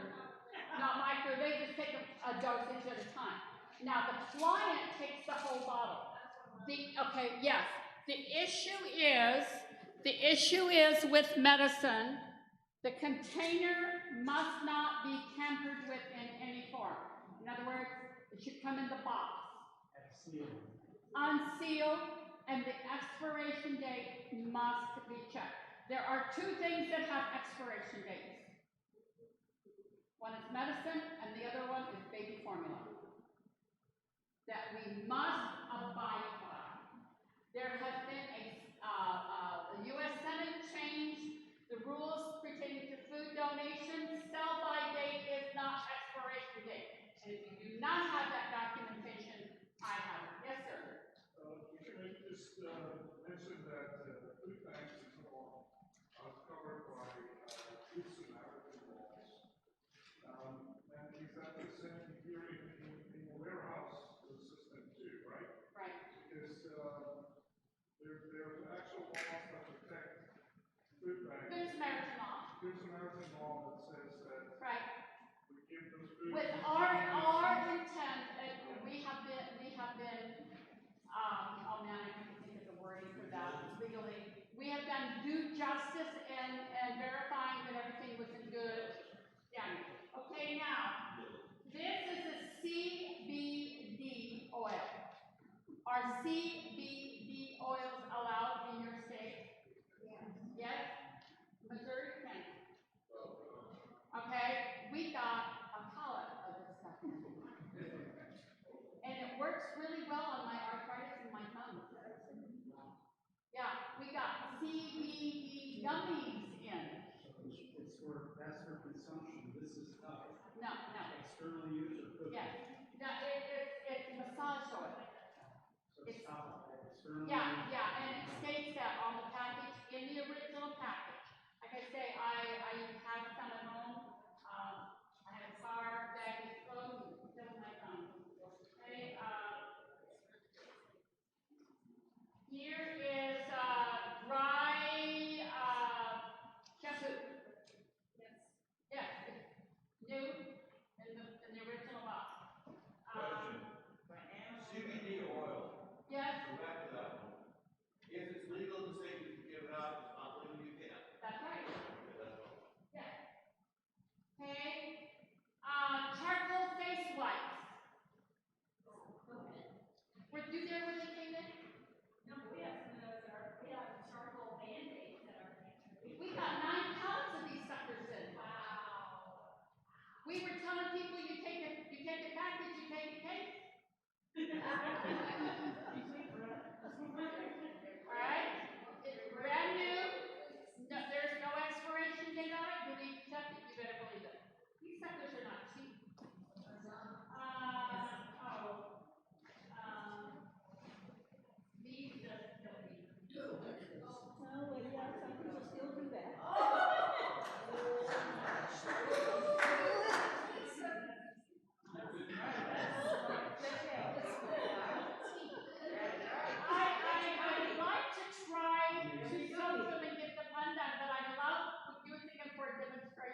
Honey, do you have the time to sort? If you do,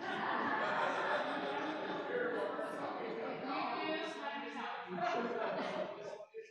Alright, I have no idea what this thing is. It says notebook. That's how it came in, but because it was cut, should we keep it? No. Alright, this is a church world service blanket. Sometimes you can get them from this is from a different event. See, the only problem is it is well branded, but does that matter if people need blankets? No. No. Alright? It's rather a nice blanket. Okay? How about this one?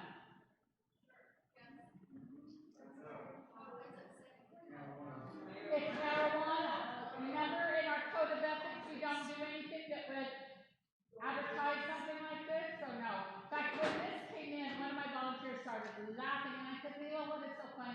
She holds it up and I go, well, that's not even legal at that time in our state. So, alright. Question on that. Yes. In a state where it is legal, you still can't. No. Because people might precede. So what do you throw them away? We give it away, or we'll actually, some people will cut it up. What about this? Before you get past that, Yes. are you standing there with a big banner on the building saying who you are? Yes. Okay. Now, my question is. All right. What about this one? Now notice it's sleeveless. Yes. Could it be for, that he's laughing because I think he saw the back of it.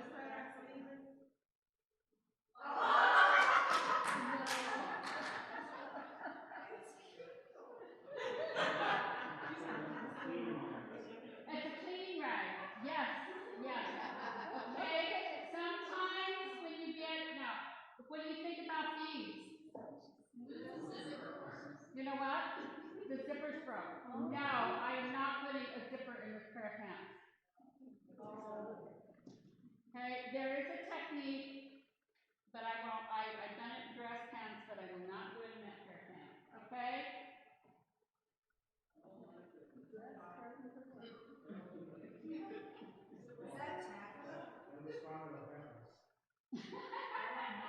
Yes. Prom dresses. From the 70s. Yeah, I know. But they're coming back. They're coming back. So you can have a rack of costumes, wedding dresses, or find an agency to give it to. All right. This one. Oh, it does. But you know what? Right there is a hole. Now it's a hanger catch. And I actually took several of these home and was able to hide the repair. And they went out. Okay? You have to know how to darn in order to do it. Okay? But it's so sad. It seems like if you're desperate enough, you wouldn't care. Well, there's that too, but It's called dignity, yeah. I really would prefer that you not, or you put it over into the damage into where people could wear it to work. We've done that, yes. And if this was in Africa where, people run around with barely nothing, and they don't have a Walmart around the corner, maybe that's okay. But the fact is that that's not the only clothing that somebody is going to have. Right. So it's better to just throw it away. Well, you can send it to another agency. There are ways to get. What about this? Is it elastic? No, not really. No. Now,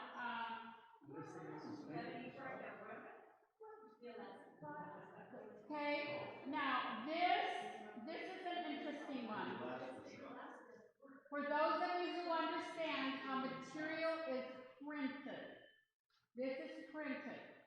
All right. And so what they do is they lay out long lines of material, and then a roller rolls down it, and every so often it gets out of kilter.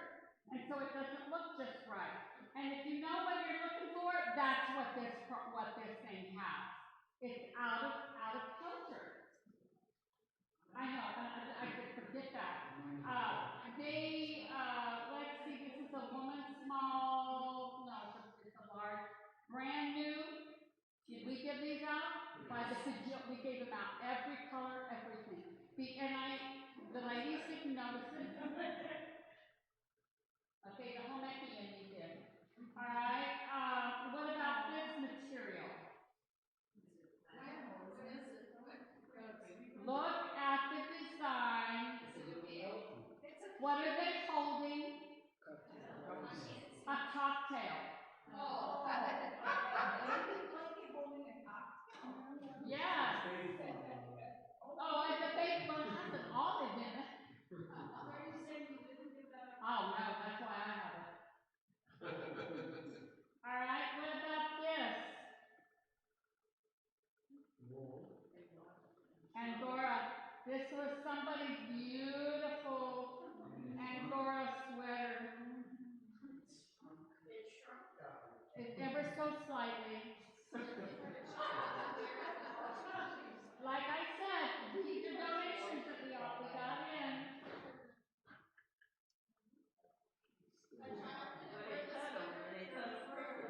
Yeah. Now, I would say this, that if you had an elderly person in your congregation that wanted something to do, give them these to cut them right and hand them up and hand them out. My grandkids and kids grew up in those kind of things. Okay, what about this one?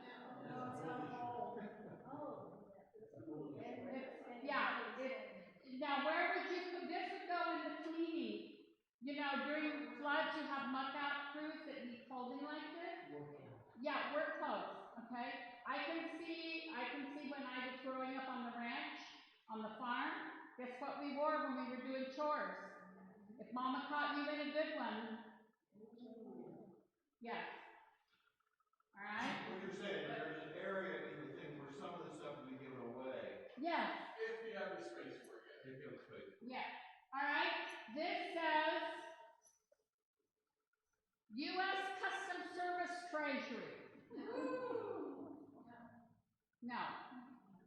I said somebody was really cleaning up the closets when they did this one. I mean, it's an expensive notebook. I mean, yeah, but no. Okay. Does that help you understand a few things about sorting? The other things that you need to look for is that they will cut the buttons off the front of dress shirts. I know, there's no sense to it, honey. Don't. She's going, why? Why did they do that? Buttons are expensive. They sell buttons. Buttons were expensive. Well, remember, in a certain era, of a certain age, that's what they did because you couldn't just go to town and buy buttons. They made them out of foam, and, Yeah. and they also made them out of, what do you call it, ceramic. So when you're sorting, you look and make sure you check the crotch of the pants, the back pockets, and that the zippers work. On coats, make sure the zipper works.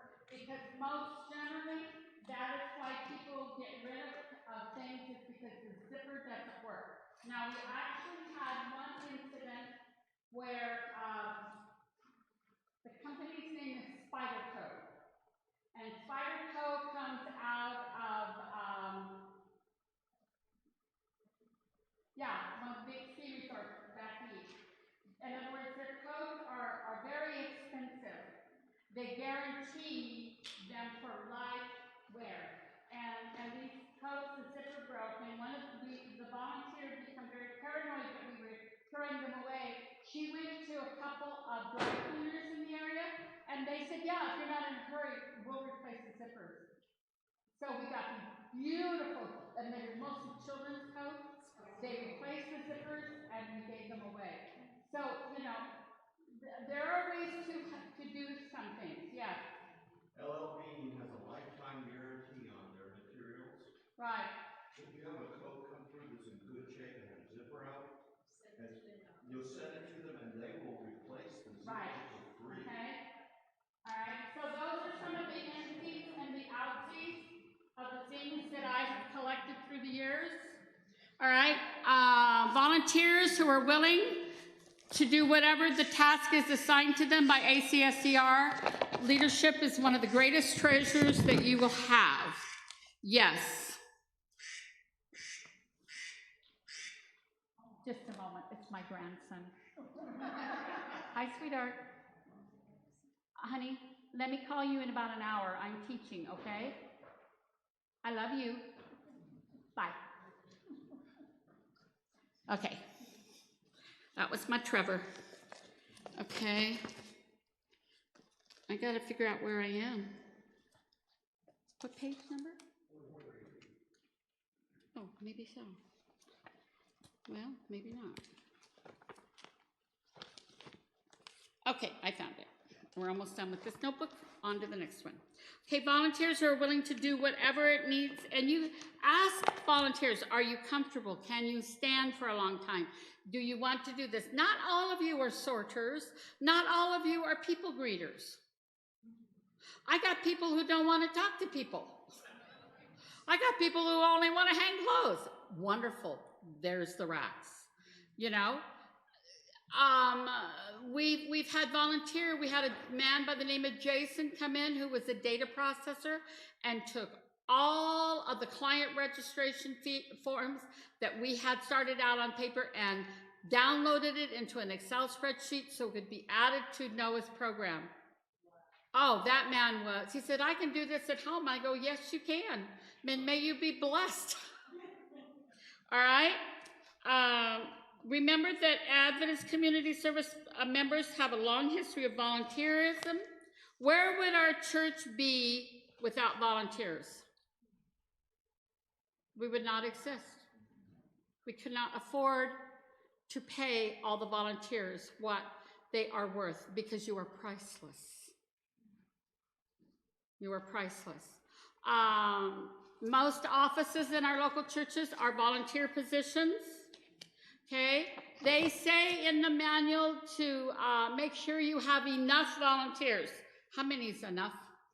Never enough. I have only had once in my career had, well, actually twice now. In Saipan, the Saipan Central Church, those people wanted to volunteer and they ran over each other to volunteer. And then at Marshall Fire, because of Christy Judd and Spark to Change, an agency that does volunteer management now for me, I could tell her on Thursday I've got 2 trucks coming in and I need 50 extra volunteers. She would get them for us. I mean, it was amazing. All right, follow regulations regarding participants of those under 18. They have to work in a safe zone in a warehouse. May require specialized training. The other thing is you must check in and you must check out. Now, the reason why you check in and out is if you are injured, I can verify for risk management that yes, you were in the building and yes, this is when you left. All right? Besides, if there's a fire in the building and the firemen pull up to my facility and they go, how many people do you have in the building? I said, according to this list, everybody is present. That makes you look really good to the fire department. Okay, let me get my other manual.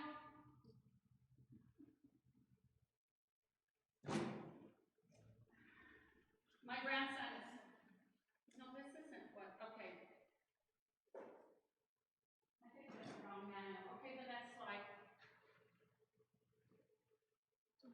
Yeah, give me the next slide. All right.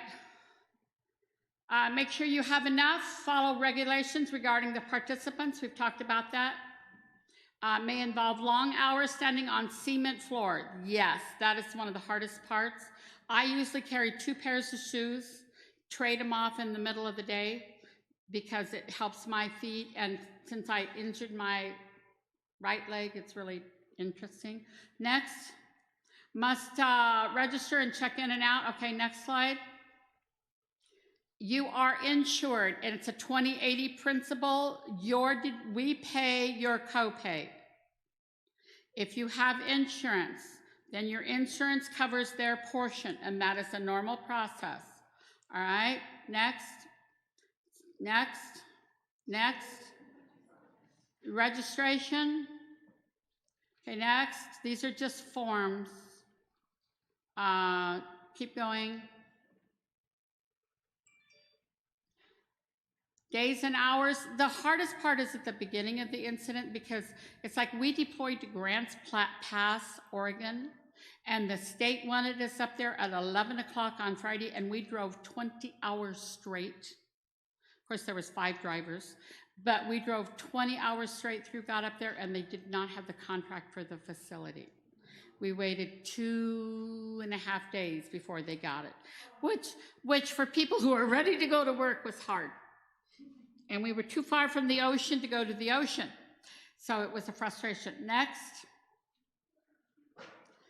Flexible, willing to cope with changing.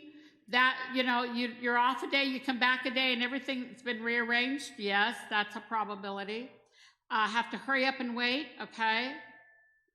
Don't become discouraged or upset. That's part of the flow. You're very flexible people. Next. Insurance are covered under the insurance policy of the conference by whom the operation is managed. I signed that document. Okay, next. By the way, if you put a signature on that document and you date the end date, always go a week after that assumed closing because things could happen and you might get hung up and still be in the building. I learned that the hard way. Okay, volunteers, okay, keep going. Now, one of the reasons why we have volunteers sign in and sign out, you are valuable to the government agency that has requested us to come in. It's called soft grant money. And remember when I said the legal entity has to spend like $180,000? Well, they can cover some of that, and I don't remember the formula, with soft grant money. We're that soft grant money, the volunteer hours. In the Marshall Fire, $6.5 million. We earned enough soft grant money for the town of Louisville, the town of Superior, Boulder County, and the state of Colorado. All got their soft grant covered by that. Yeah, hello, they love us now. Okay, next. Hours of operation. It should cover the majority of the day. And remember, people do not work hours 9 to 5. All right? So some hours mornings, some evening mornings, 6 to 9 is when people are going to work. Then in the afternoon, 2:30 to 7:30, people are getting home from work. And every community is different. All right? Remember, most people, that's an interesting term, go to church on Sunday morning. In fact, if you have LDS people, they will not be in your facility on Sunday. They say to us, don't you need to be in temple? And we say, this is our temple. We are worshiping by taking care of God's children. That throws them for a loop. All right, next, operations may be scheduled one day, and we try to schedule out as far as possible. That's the best way that I can tell you. Next. This is the warehouse. Initial operations long to accommodate the truckers. I have actually slept in a Walmart building in the Judas room. What is the Judas room? Come on. What was Judas? He was the treasurer, right? He carried the money bag, right? So I slept in the money counting room because that was the only room that we could lock the door from the inside and nobody could get in. Slept on a cot. It was a lot of fun. Maybe 24/7, yes. Maybe reduced as demand, yes. Okay, hours of operation, the convenience of those who need, and this is, back up one slide, please, sir. What did it say? Okay, this is warehouse now. Okay, we're still in warehouse. Go forward now. Thank you, sir. Must operate at the convenience of those who need assistance. In other words, the agencies that you are supplying the goods to. Next.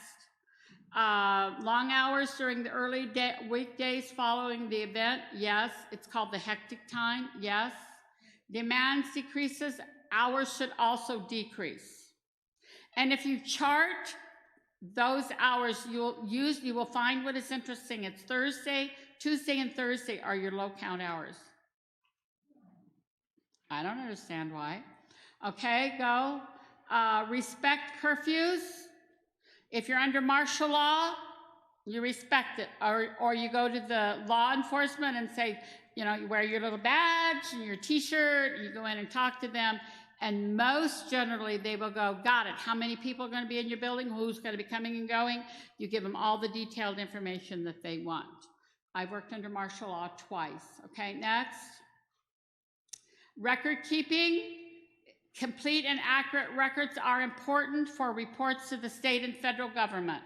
Yes, we made a mistake because of the interference of the agent at the beginning of our operation.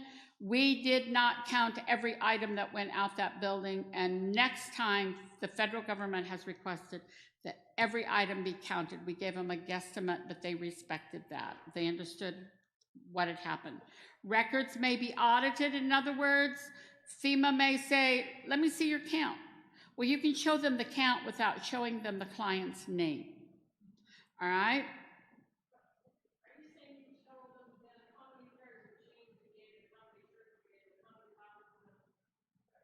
Yes, ma'am. Yes, sir.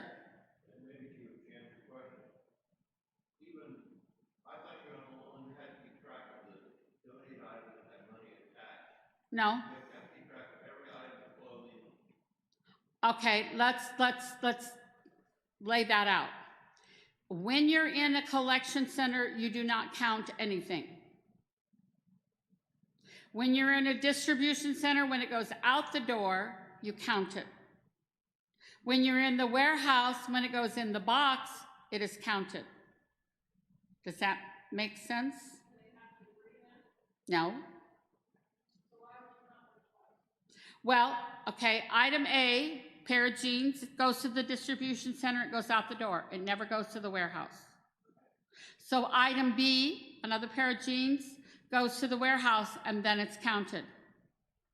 And then, yes, it's counted again when it goes out the door, because that's the item that is actually distributed, and the federal government gives it a value. Don't ask me why, that's their system. The reason you count it in the warehouse is so that you can send out to the distribution sites. We have blue jeans, and they say we want 5 pairs of men's 32s. And you go, okay, we only have 4 pairs, they're only gonna get 3. You see what I'm saying? You count it so you know in the warehouse what your inventory is.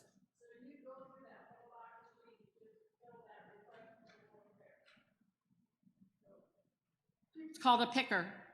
The picker does that. They have a form for the picker. All right? Yeah. We have a front of the box label. Well, that's at the distribution site. See, this is why I want to edit this manual. I mean,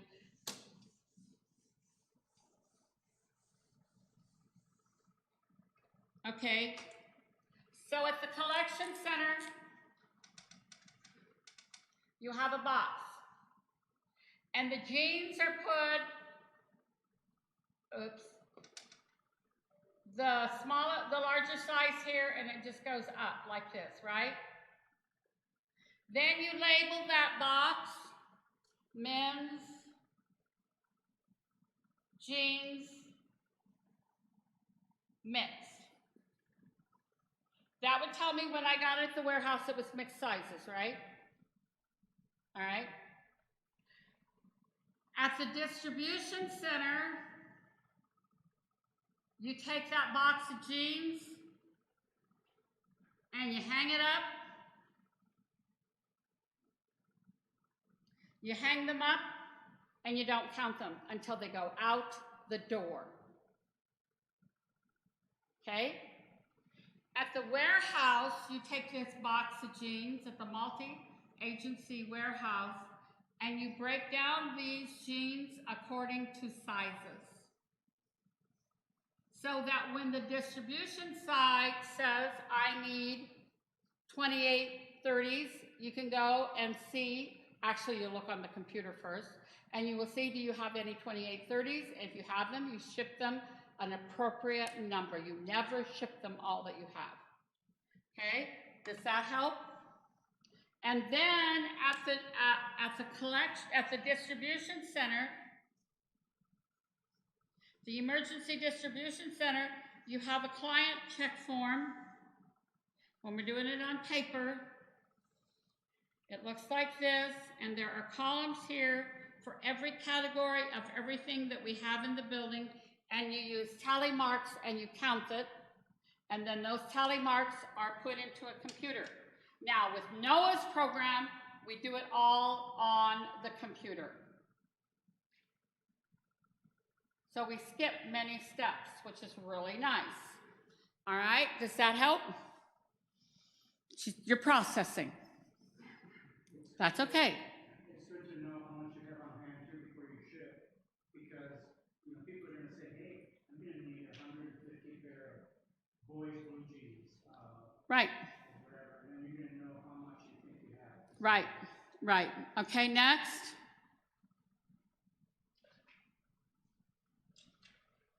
Basic safety issues, do not rush. It'll be there when you get there. Take breaks and get plenty of sleep. Make sure you stay hydrated. Yeah, just feed them in real quick. Eat well, drink plenty of water, lift properly. No sandals or flip-flops. Now, I wear these shoes on a day like today so that I can show you what is considered a proper sandal.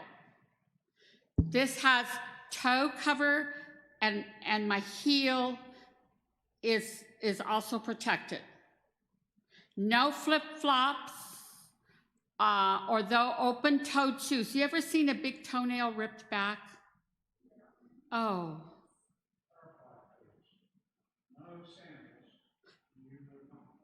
This is not a sandal because it has a back to it. And my toe is covered.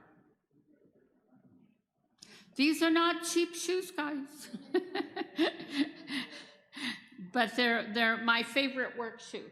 But when you think of flip-flops, think of walking in a warehouse with pallets sitting on the floor. What are the chances of you catching the toe of the flip-flop? Okay, yeah. Now, okay, next. Keep the facility well ventilated. Wash your hands often. Even before COVID, we had gallon jugs of hand sanitizer sitting everywhere. That was freely used. Okay, chapter 3, organization and structure. The incident command we've already talked about. Part of the incident command does not usurp ACS command system. That is a question on your test. Okay, part of the national response framework. Primary command and control system. Your span of control, military people, your span of control is 5 to 7 people.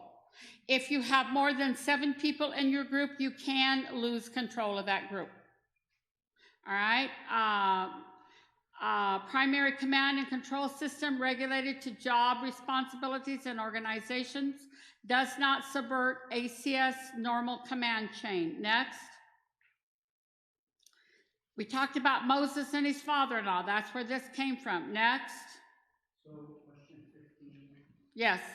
It just says, which is again, it's not clear, which of the following helps to clarify who is in charge of an ACS-DR operation and is still part of the national response.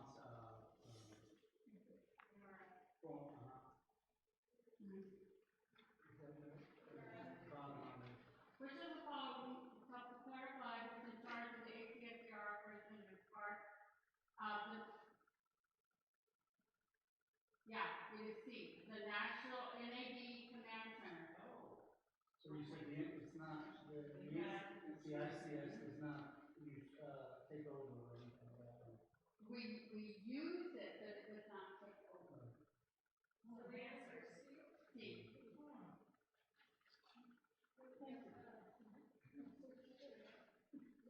Next. Okay.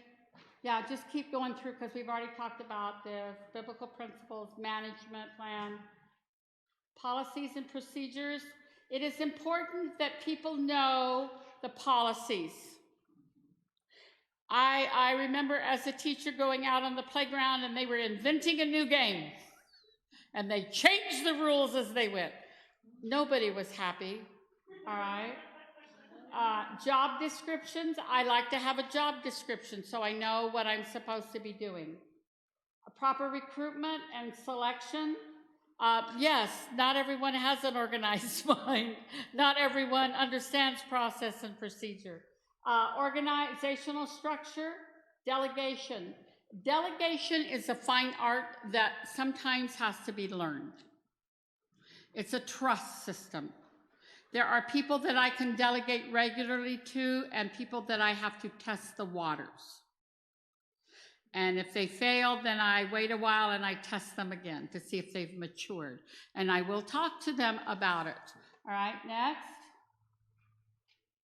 No one can manage an operation by trying to do everything or by delegating work and having many individuals report directly to him or herself.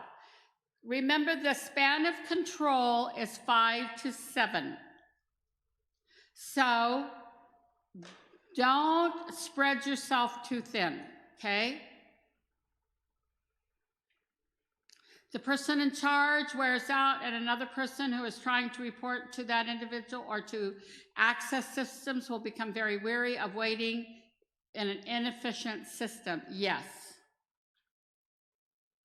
Inefficiency creates stress, and you have to redo and undo, and that was one of the things that we had to deal with at the Marshall Fire because of the interference of another agency. And by the way, if you get tired, take a break. I had one incident, my leaders said, "You're getting crabby, go take a nap." So I went outside, laid down in the grass. It wasn't in the south. I could lay down in the grass in the shade and took about a 25-minute nap, got up, and was much better off. Everybody was. All right? You don't need to eat a Snickers bar. You just need to take a nap. All right, next. Good management calls for a clear, workable management plan with clear roles and responsibilities and defined lines of authority and accountability. I have to report, if I'm using state and federal government, I have to send them information. Not only that, but I have to report to my conference administration, to the conference executive committee, and to the constituency. All right? All right, good management calls, okay, wait a minute. In disaster services, this highly structured management system is referred to as incident command. Next. Providing clear information enhances your operational process, and organized policies empower volunteers, workers, and allows them to succeed. Would you agree with that? All right, next. Job descriptions. Clearly define what individuals are expected to perform to or do. All right, next. Proper recruitment. This speaks to the importance of initial selection process. That's pretty hard. I here today was thinking, man, if I was this conference director, there are certain people I'd get going right away. All right. That's why I'm the only trainer in Rocky Mountain. because I need to know who the volunteers are, who the people are trained, and I get to know your personalities. There's some of you that are very detailed. I've already figured that one out. Some of you ask wonderful management questions. Wonderful. Some of you will challenge my management system. That's good for me. All right? Some of you aren't sure where you want to be. That's fine too. Some of you have computer skills, people skills. That's fine too. All right? That's why I do the training, because you need a broad spectrum of volunteers. Thad was an 80-year-old gentleman who came into the facility at the Marshall Fire, and he said, I'll do whatever you want to do. You know Thad. It was the tall, elderly, white-haired gentleman. He would do, Larry's not here today. Oh, I'll take care of Larry's job. He gathered the trash. He worked the dock. Pam fell and did you know that Pam fell and got 10 stitches in her forehead and gave herself a concussion? And Thad came in and we explained to him, he goes, I'll come in every day and take care of Pam's work. I went back, I would check on him. He was doing a fantastic job. That's the kind of volunteer you really, really, really like. Okay, next. Proper identifying and placing individuals who are capable of carrying out roles and responsibilities. That's part of my responsibility, or my leadership team. Next. All right, good management practices, the command of control, we've already talked about that. Next. Delegation. Can you delegate out? Depends on to whom the individuals are. But yeah. By the way, in the military, you know who one of the primary, most highly valued individual is? The sergeant. Because the sergeant gets it done. Middle management. He gets it done. That's what you are. You're the sergeants. You're going to get it done. You have respect from those above you. You have respect from those below you. And you just get it done. All right, next. The key to give people the authority is that they are capable of handling. You have to trust them.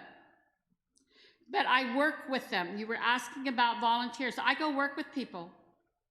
I'll work with somebody for half an hour, 45 minutes, then walk away. I got to go do other things. Talk to you later. Walk away. But I work with them so that I know that they know how to do it. Okay? And if I don't, I have one of my team members like Valerie or June or Pam. They work with them so that they on-the-job training, all right? And I've seen Pam work with 5 and 6 people, getting them all trained in the same cycle. Okay, next.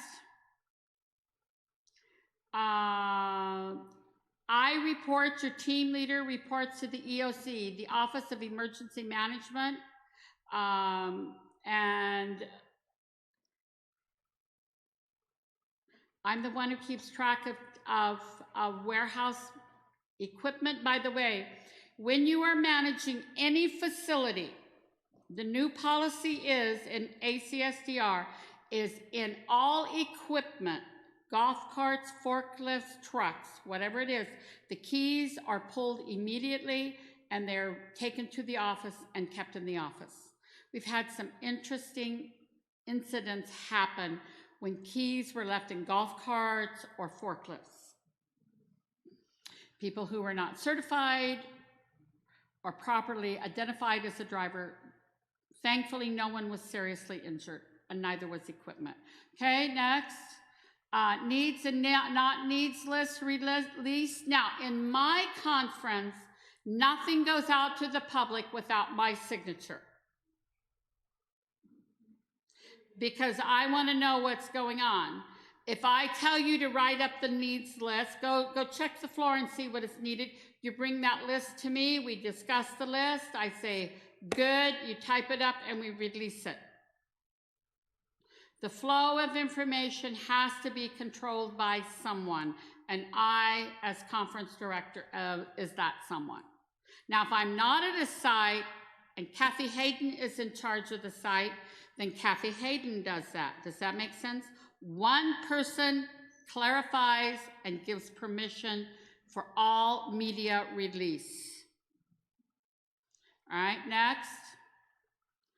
Goods received, sorted, placed in the inventory, and shipped with assistance to the collection center and warehouse or distribution centers. Yes, depending on the need and what you have. Next.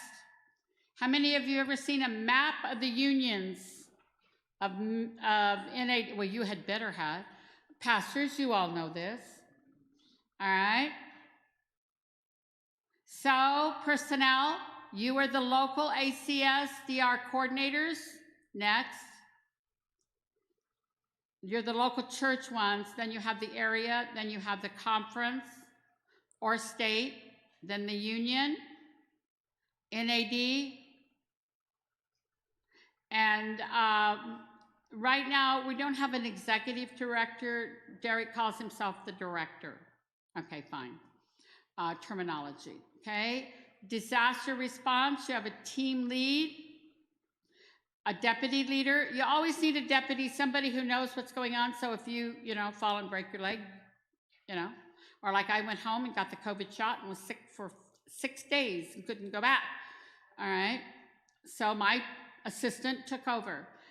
The public information officer is appointed by the conference director. Who used to be the public information officer, the communications man? A number of years ago in Nebraska, Kansas. Yes. Yes, okay. You need to have that relationship with your conference person so that they will help you with press releases, etc. Now, in our state, in Colorado, not in Wyoming, but in Colorado, the policy is nothing is given out without Mickey Krause's signature on it. Because she wordsmiths it, she clarifies it, she gets it all ready. Then she sends it out, and it's accepted by all news media outlets as the official word because it has Mickey's signature on it. And they also will act as a protector. A liaison officer is who goes between the ACS facility and whatever jurisdictional authority or the VOAD. There again, I do that, and I will have people go with me, and I train them to do that.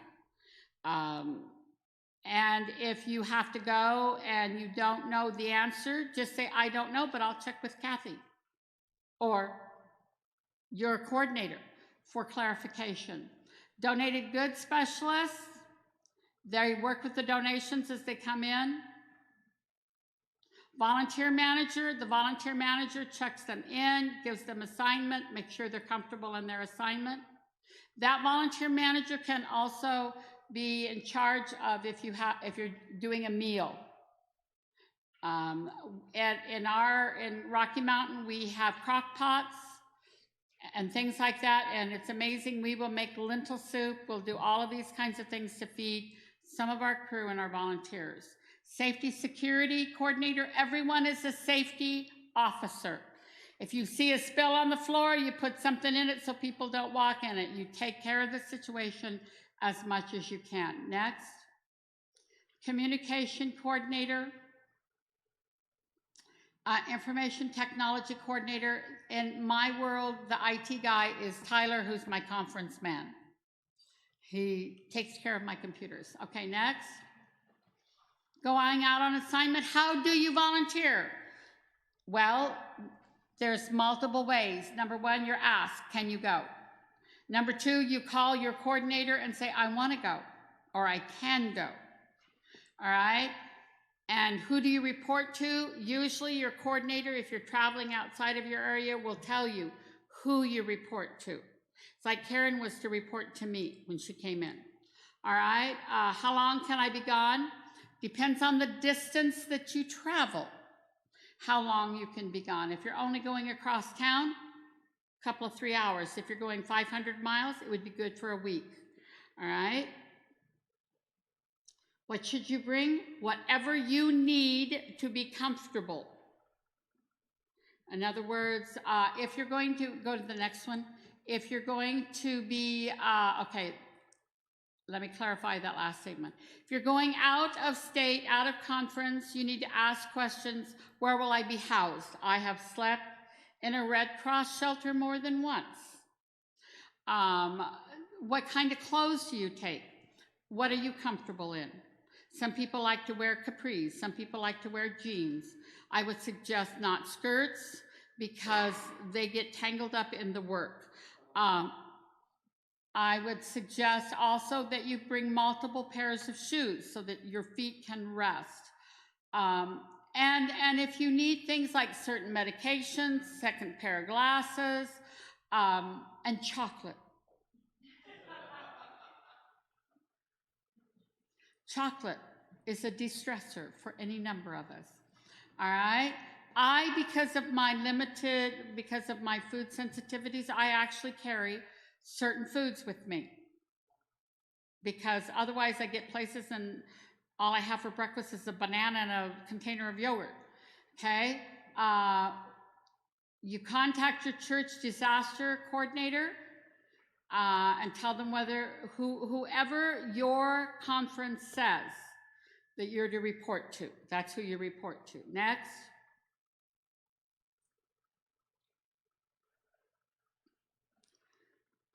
You do not contact the union man, your conference does. All right, you must be able, no, you may contact AIM. No, that does no longer exist. You must know specific location and person before deploying. That's always fun, if you know that beforehand. I got to Canada, was going to go into Canada, and the young man on the Canadian customs side said, "Where are you going?" I explained to him. He goes, "Where are you going to live?" And I went, "I don't know." I didn't know. Thankfully, I was able to call Charlene.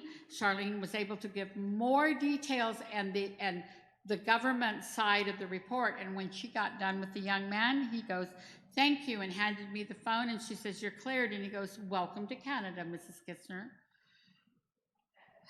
Yes, it happened when I went to Saipan too. If you go out of country, you need a letter of introduction that will give you all those details, okay? Report to the volunteer manager or facility manager. Assignments are at the discretion of those to whom you report. Just because I say, "Hey, you want to go to Rocky Mountain? You want to come work with me? When I need you to do X and Y," and you get there and I say, "Oh, no, we're going to have you drive the truck." You know, only if you can. Not all ladies like driving U-Hauls and Penske's, but if you can, so you need to clarify when you get there what you can and cannot do. All right, next.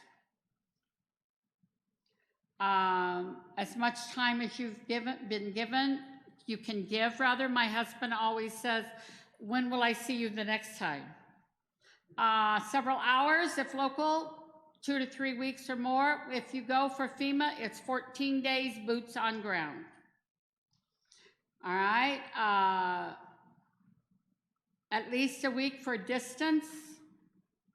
Next. This list is pretty thorough. Keep going. There is in your manual a health history information that you should fill out and carry with you. All right, prescription meds, you don't want to do what I had to do once. I had to go to a local clinic and say, "I'm out of Nexium." And the gal goes, "I can give you some samples." And then she called my doctor, the doctor gave the order, and I had my prescription refilled. So there are some things, your heart medication, if you're on specific medication, talk to the pharmacy, they will work with you. Comfortable working clothes, personal items, leather gloves. Next. If you need rain gear, that kind of stuff, we will tell you. Don't do what I did one time. I thought I took enough undie-dundies, and I ended up down at the laundromat at 1 o'clock washing clothes with the college kids. All right. If you travel by airplane to a location, You can carry onto the airplane the laundry pods. You know, laundry soap pods, you put them in a Ziploc bag, you can carry those on, okay? FEMA will pay for an extra suitcase that can be checked, all right? Make sure you have plenty of glasses, sunscreen, and bug repellent, Bible quarterly, battery. We've already talked about these already, ACS and ADRA. Okay, go on. That's what, the brown is what ADRA serves, the green is support countries for ADRA. Okay? By support countries for ADRA, in other words, they make donations too. All right, thank you for clarification. Next, monetary donations. Cash is king because it does not have to be sorted or stored. All right? You should work with your conference treasurer to see how he wants those donations handled. If you have a local incident, you can talk to the church treasurer and see if they are willing to handle it. We've also done it that way. Receipt, receipt, receipt. Standard procedure. Receipt, receipt. Do not be expected to be reimbursed without a receipt. Okay? There is a form for cash donations, and you give that to the individual and they fill it out. Next. Donations, and you know what, guys? I'm going to be very fussy about this. Don't send it up to the division because it takes it forever to come back. Mark your tithe envelope. Kansas, Nebraska, ACSDR. Then it'll go into that fund. If you see a disaster like in Mississippi, you can put Jackson, Mississippi disaster. Then the conference office has to send it directly to that conference. Avoid sending it up and down because it gets, yes, okay. All right, next. I can't even read that one. Oh, this is just a flow chart. So you have your conference ACS disaster coordinator, the facility manager, assistant manager, safety manager. Then you have the flow chart where you have the volunteer manager, the receiving team leader, the sorting team leader, and the shipping, and just the duties underneath that. Any questions on that? What? Right now, none, because we don't. The only position that would be in place is the conference ACS director. And then all of those are filled in as needed, when needed. Okay? On my mind, I've already got people in there. Okay, next. That just talks, that's a little talk box talking about safety, OSHA standards and that kind of thing. All right, appendages. Okay, next.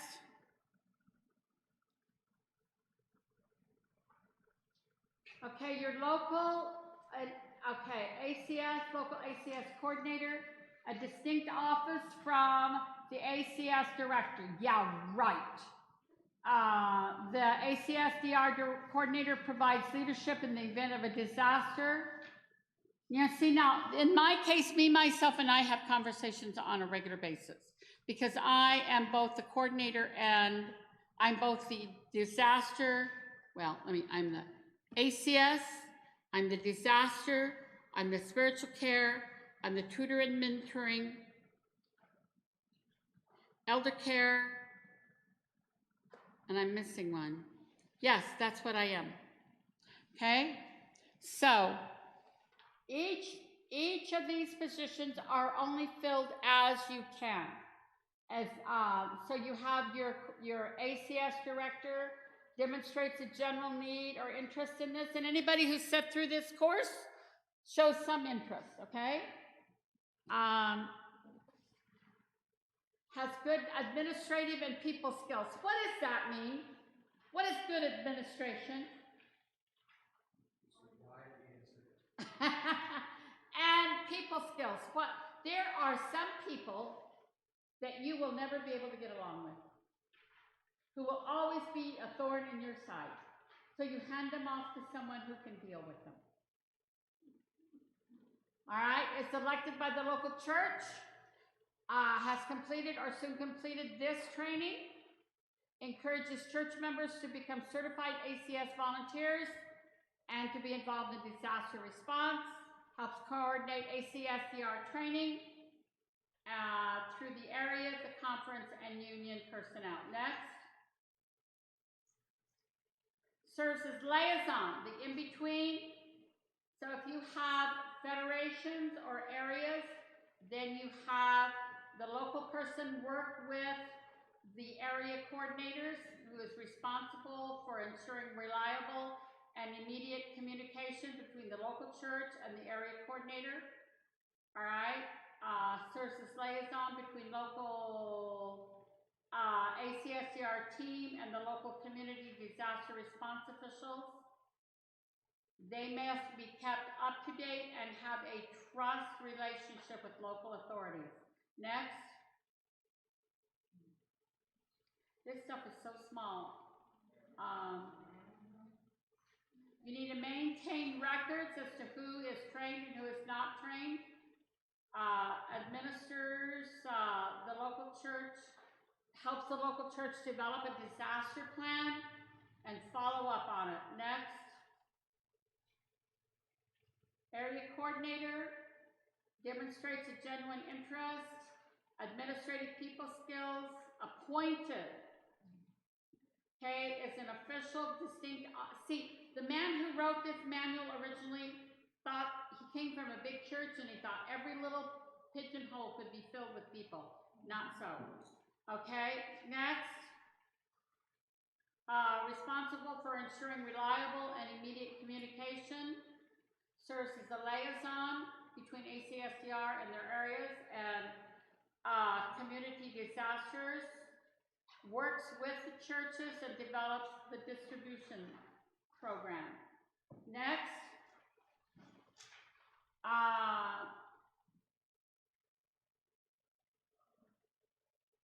Well, they would like to have,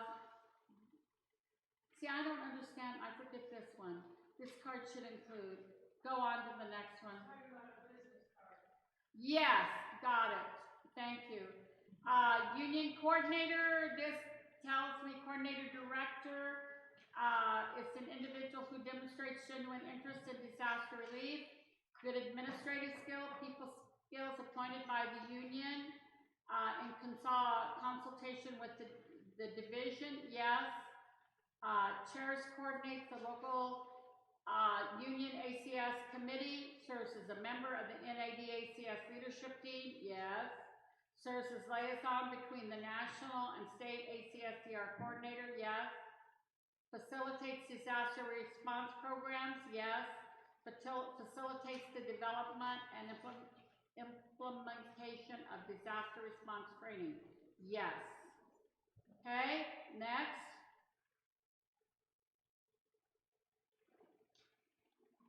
We kind of, it says the same thing over in a different way. Next. We're not going to worry about joint field because you will never get there with the training that you have. Next.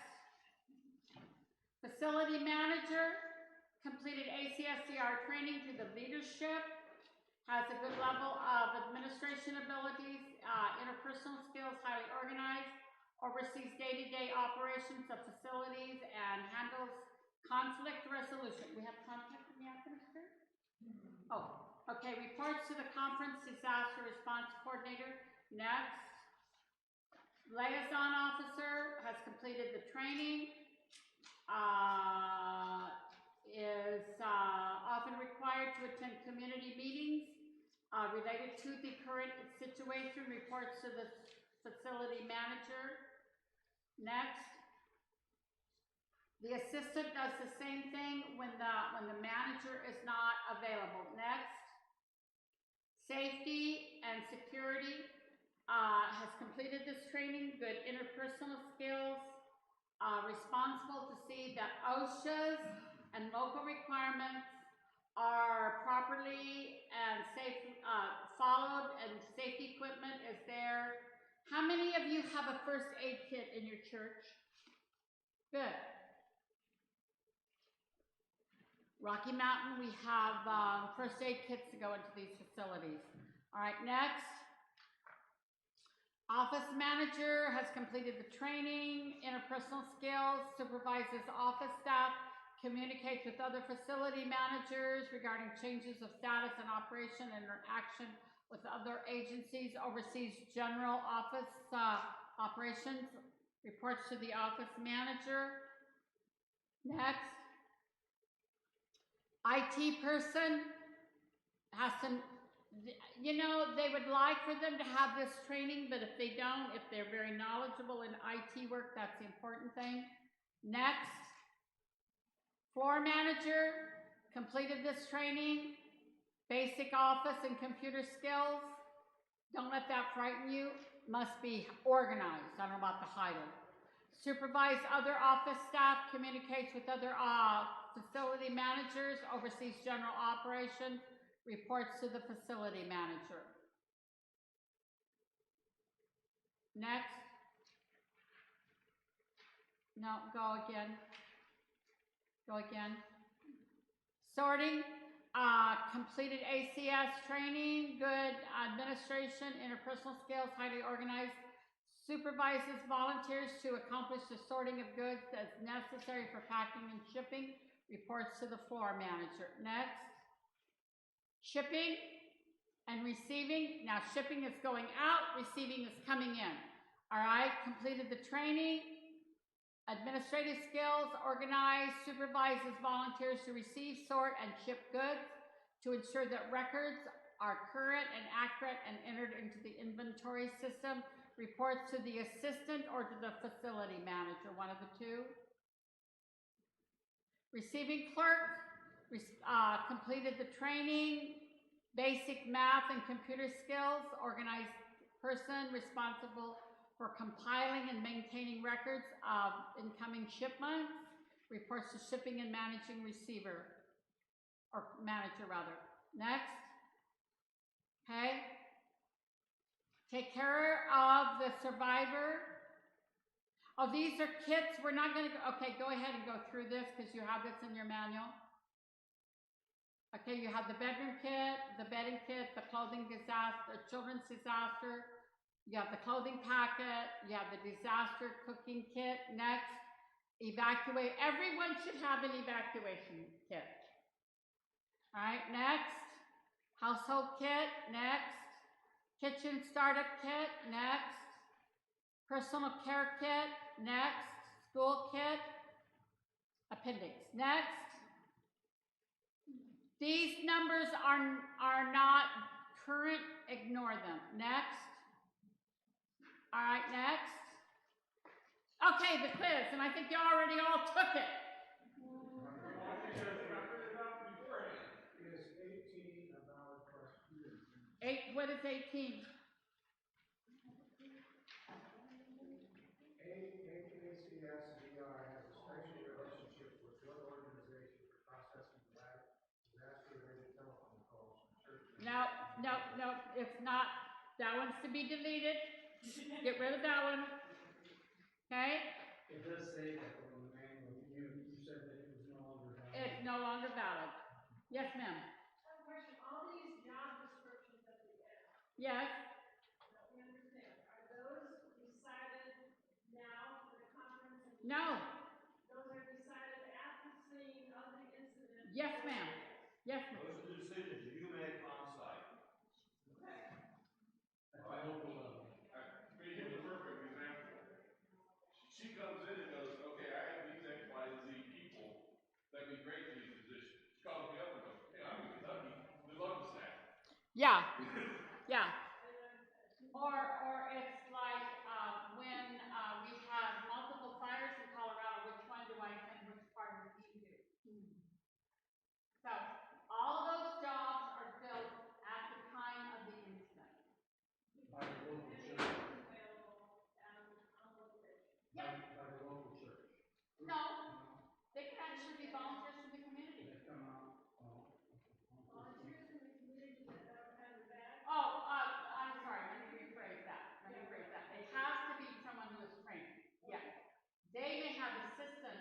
who are from the local community. And after a period of time, you develop a trust relationship with them and know that they can handle it. Does that make sense?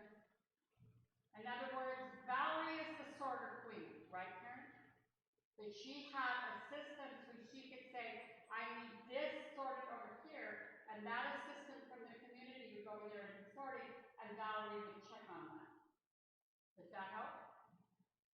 But she has a job description. Oh, yeah.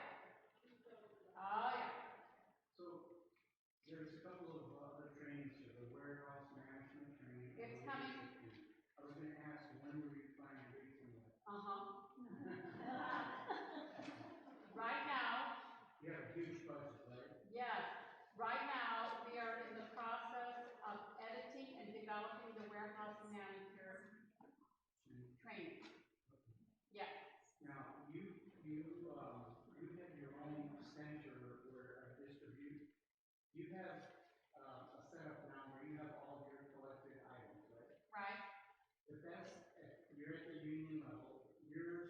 The centers you have where you have all your stuff, is that affiliated with the union or with RMC. Wyoming or? Our Rocky Mountain. Everything you see that I brought today is in correlation to my conference level position. Okay, and so when you send stuff out, you would send it to a disaster at a given location In my conference. union or in the My conference. conference. Only in your conference. Okay. Yeah, because you know what one of those trailers cost me? The latest trailer that I bought cost me $9,999.99. Because if it was $10,000, I have to go through a different committee. So when I talked to Joe and I said it has to be $9,999.99. So all of this now, No tax, tax exempt. all the stuff that you've done with Rocky Mountain, you've had Rocky Mountain Conference monetary line item support in your conference budget. Okay, so Iowa, Missouri needs to have something comparable like that. You need to start developing it, yes. Yes. Yes. And the same thing with Kansas, Nebraska, Yes. Francois is working on. Yes. And so Francois and you at Rocky Mountain are way ahead of Iowa, Missouri, because we're kind of like without a. I mean, I'm gonna brag for a moment. We have gold stars in our crown.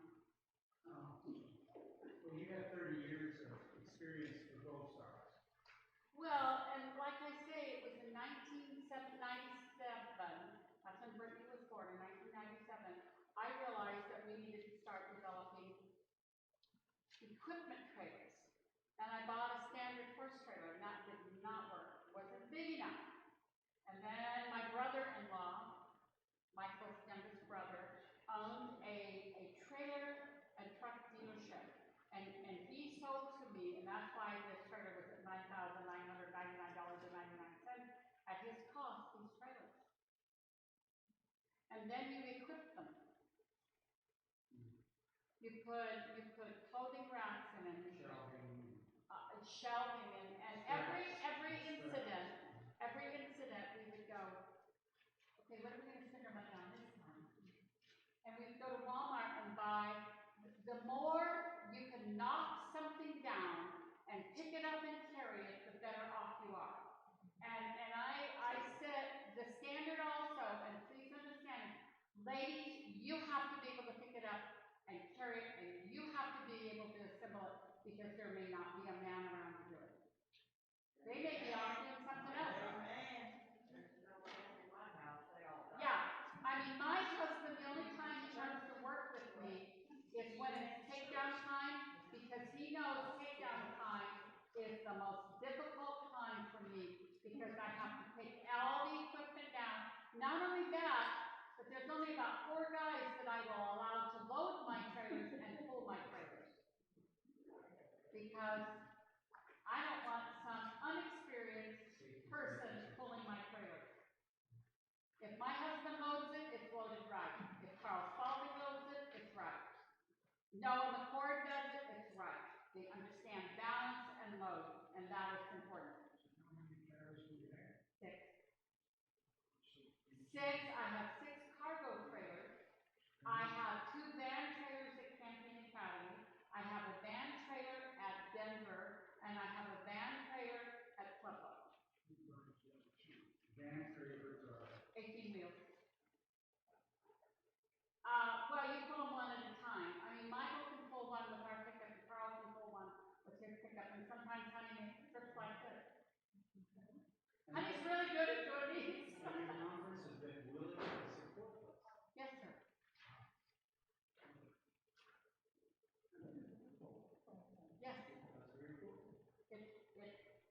very godly and very Christian.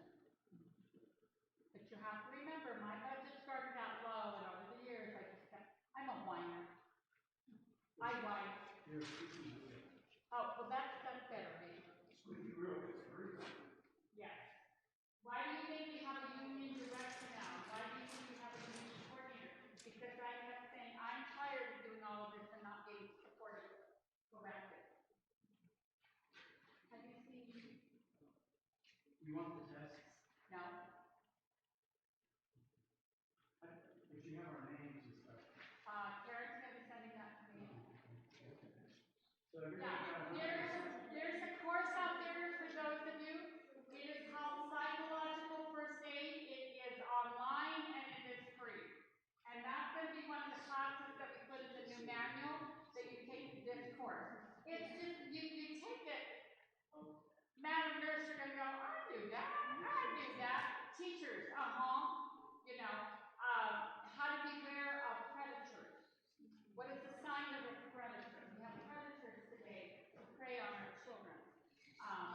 So yeah. shelter. Yeah. All right. Are we going through the quiz? Okay. All right. I am ready to head home.